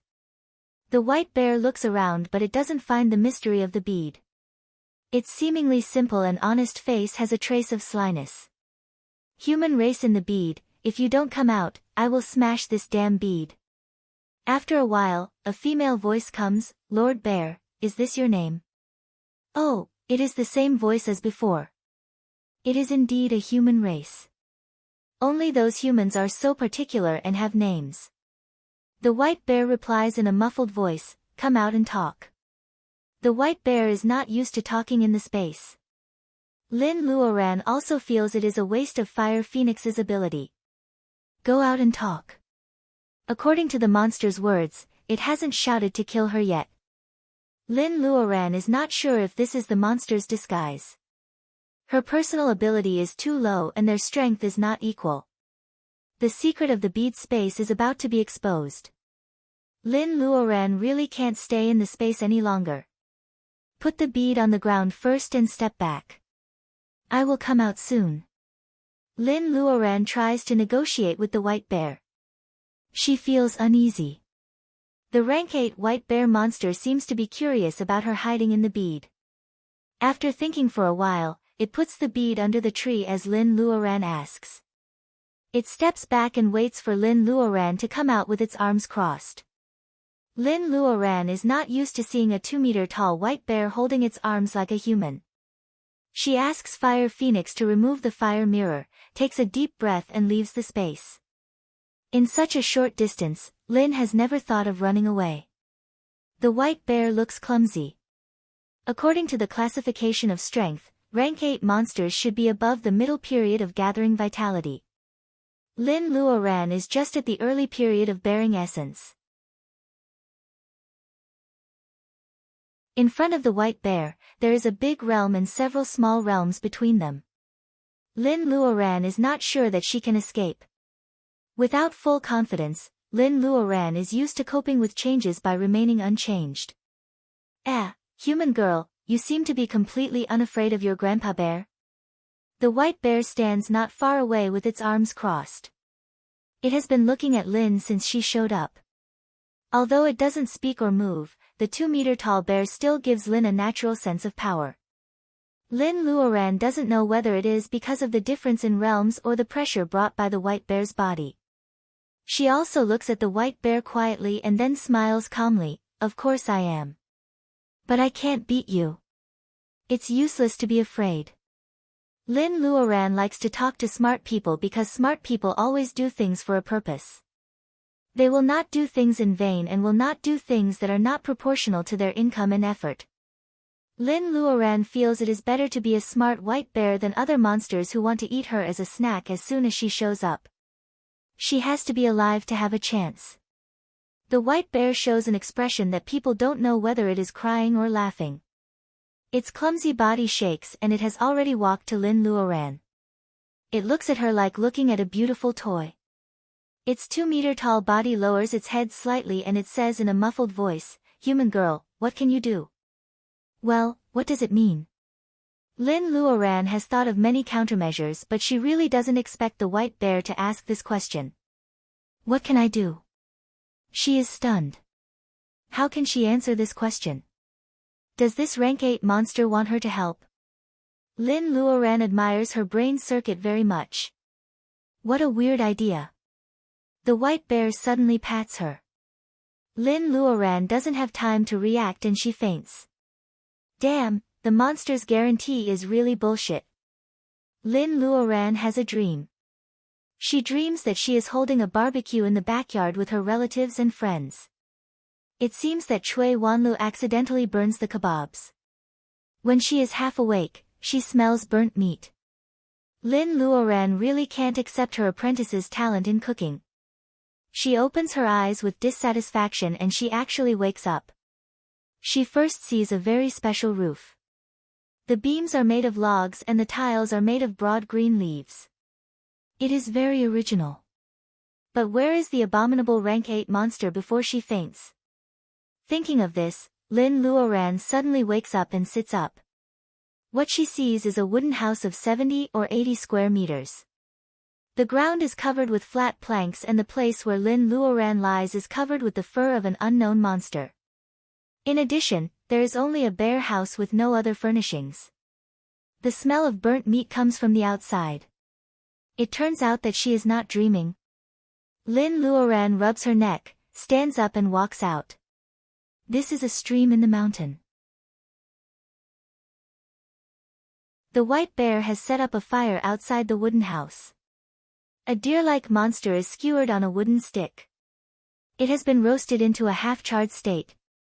The rank 8 white bear with the cultivation of nascent soul is now standing around the fire and can't do anything about it. It looks up and sees Lin Luoran coming out. It grabs her wrist fiercely.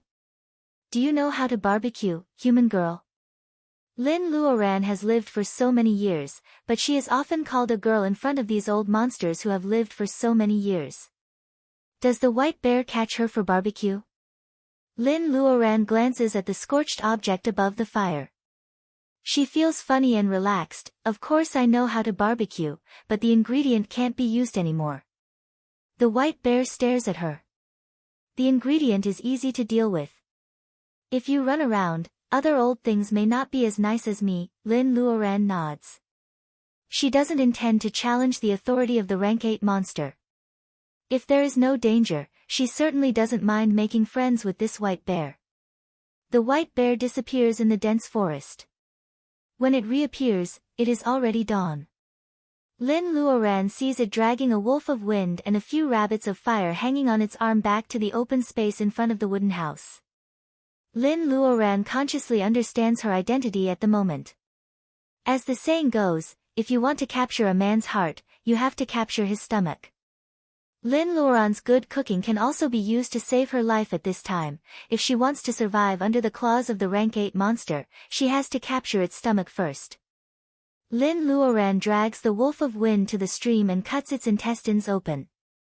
Her actions are swift and she is totally like a qualified cook's one-stop service. Ordinary wolf meat is slightly coarser than dog meat. Lin Luoran finds a clean bluestone and loosens all the thick muscle fibers with her hidden strength. Then she stuffs all kinds of spices and orange peel into the stomach of the wolf of wind. The white bear looks very curious. It asks Lin Luoran what kind of spices she uses from time to time. Lin Luoran feels it is difficult to explain to a monster. For example, the reason why she can't put too much fennel. Well, as for how much to put, Lin Luoran always cooks based on her feelings. Does she have to teach a monster about grams? She'd better be bold enough to say that if she wants to eat the barbecue, the white bear can't make any comments. In just a few seconds, Lin Luoran almost can't hold the stick in her hand because of the white bear's stare. This is the invisible coercion of a high realm. Lin Luoran doesn't flinch under the pressure. She fights for the privilege of making barbecue quietly. The fire is blazing. She puts the whole wolf of wind on the fire, carefully brushes honey layer by layer and turns it regularly. In less than half an hour, the wolf meat emits a fragrance. The white bear is impatient, but it also doesn't take it seriously. It seems that Lin Luoran's cooking is just so. Lin Luoran doesn't explain and continues to roast the wolf meat. When the whole wolf is golden and oily, Lin Luoran gently cuts open the previously sealed belly. The smell of dozens of spices intertwined with each other makes the white bear more tempted than seeing a pile of Reiki materials. Lin Luoran only sees a shadow and the roasted wolf is gone. Soon there is only a pile of bones on the ground. The white bear leans against the wall of the cabin and burps, "Human race. What else can you do?" Lin Luoran frowns at first. After thinking for a while, she relaxes. If it is something that ordinary people can do, there is no problem at all. But now the question is, what can you give me? The white bear turns its head. The satisfied expression on its furry face has disappeared. There is only curiosity about Lin Luoran. Such a weak human race woman dares to ask something from it, that you're tuning into the Blissful Bookshelf YouTube channel. We're so grateful for your support, and don't forget to subscribe to join us on this incredible journey through captivating stories. Your generosity through donations truly makes a world of difference, as it's the primary source of revenue that allows me to expand and enhance this channel for you. Thank you from the bottom of my heart for being a part of this adventure.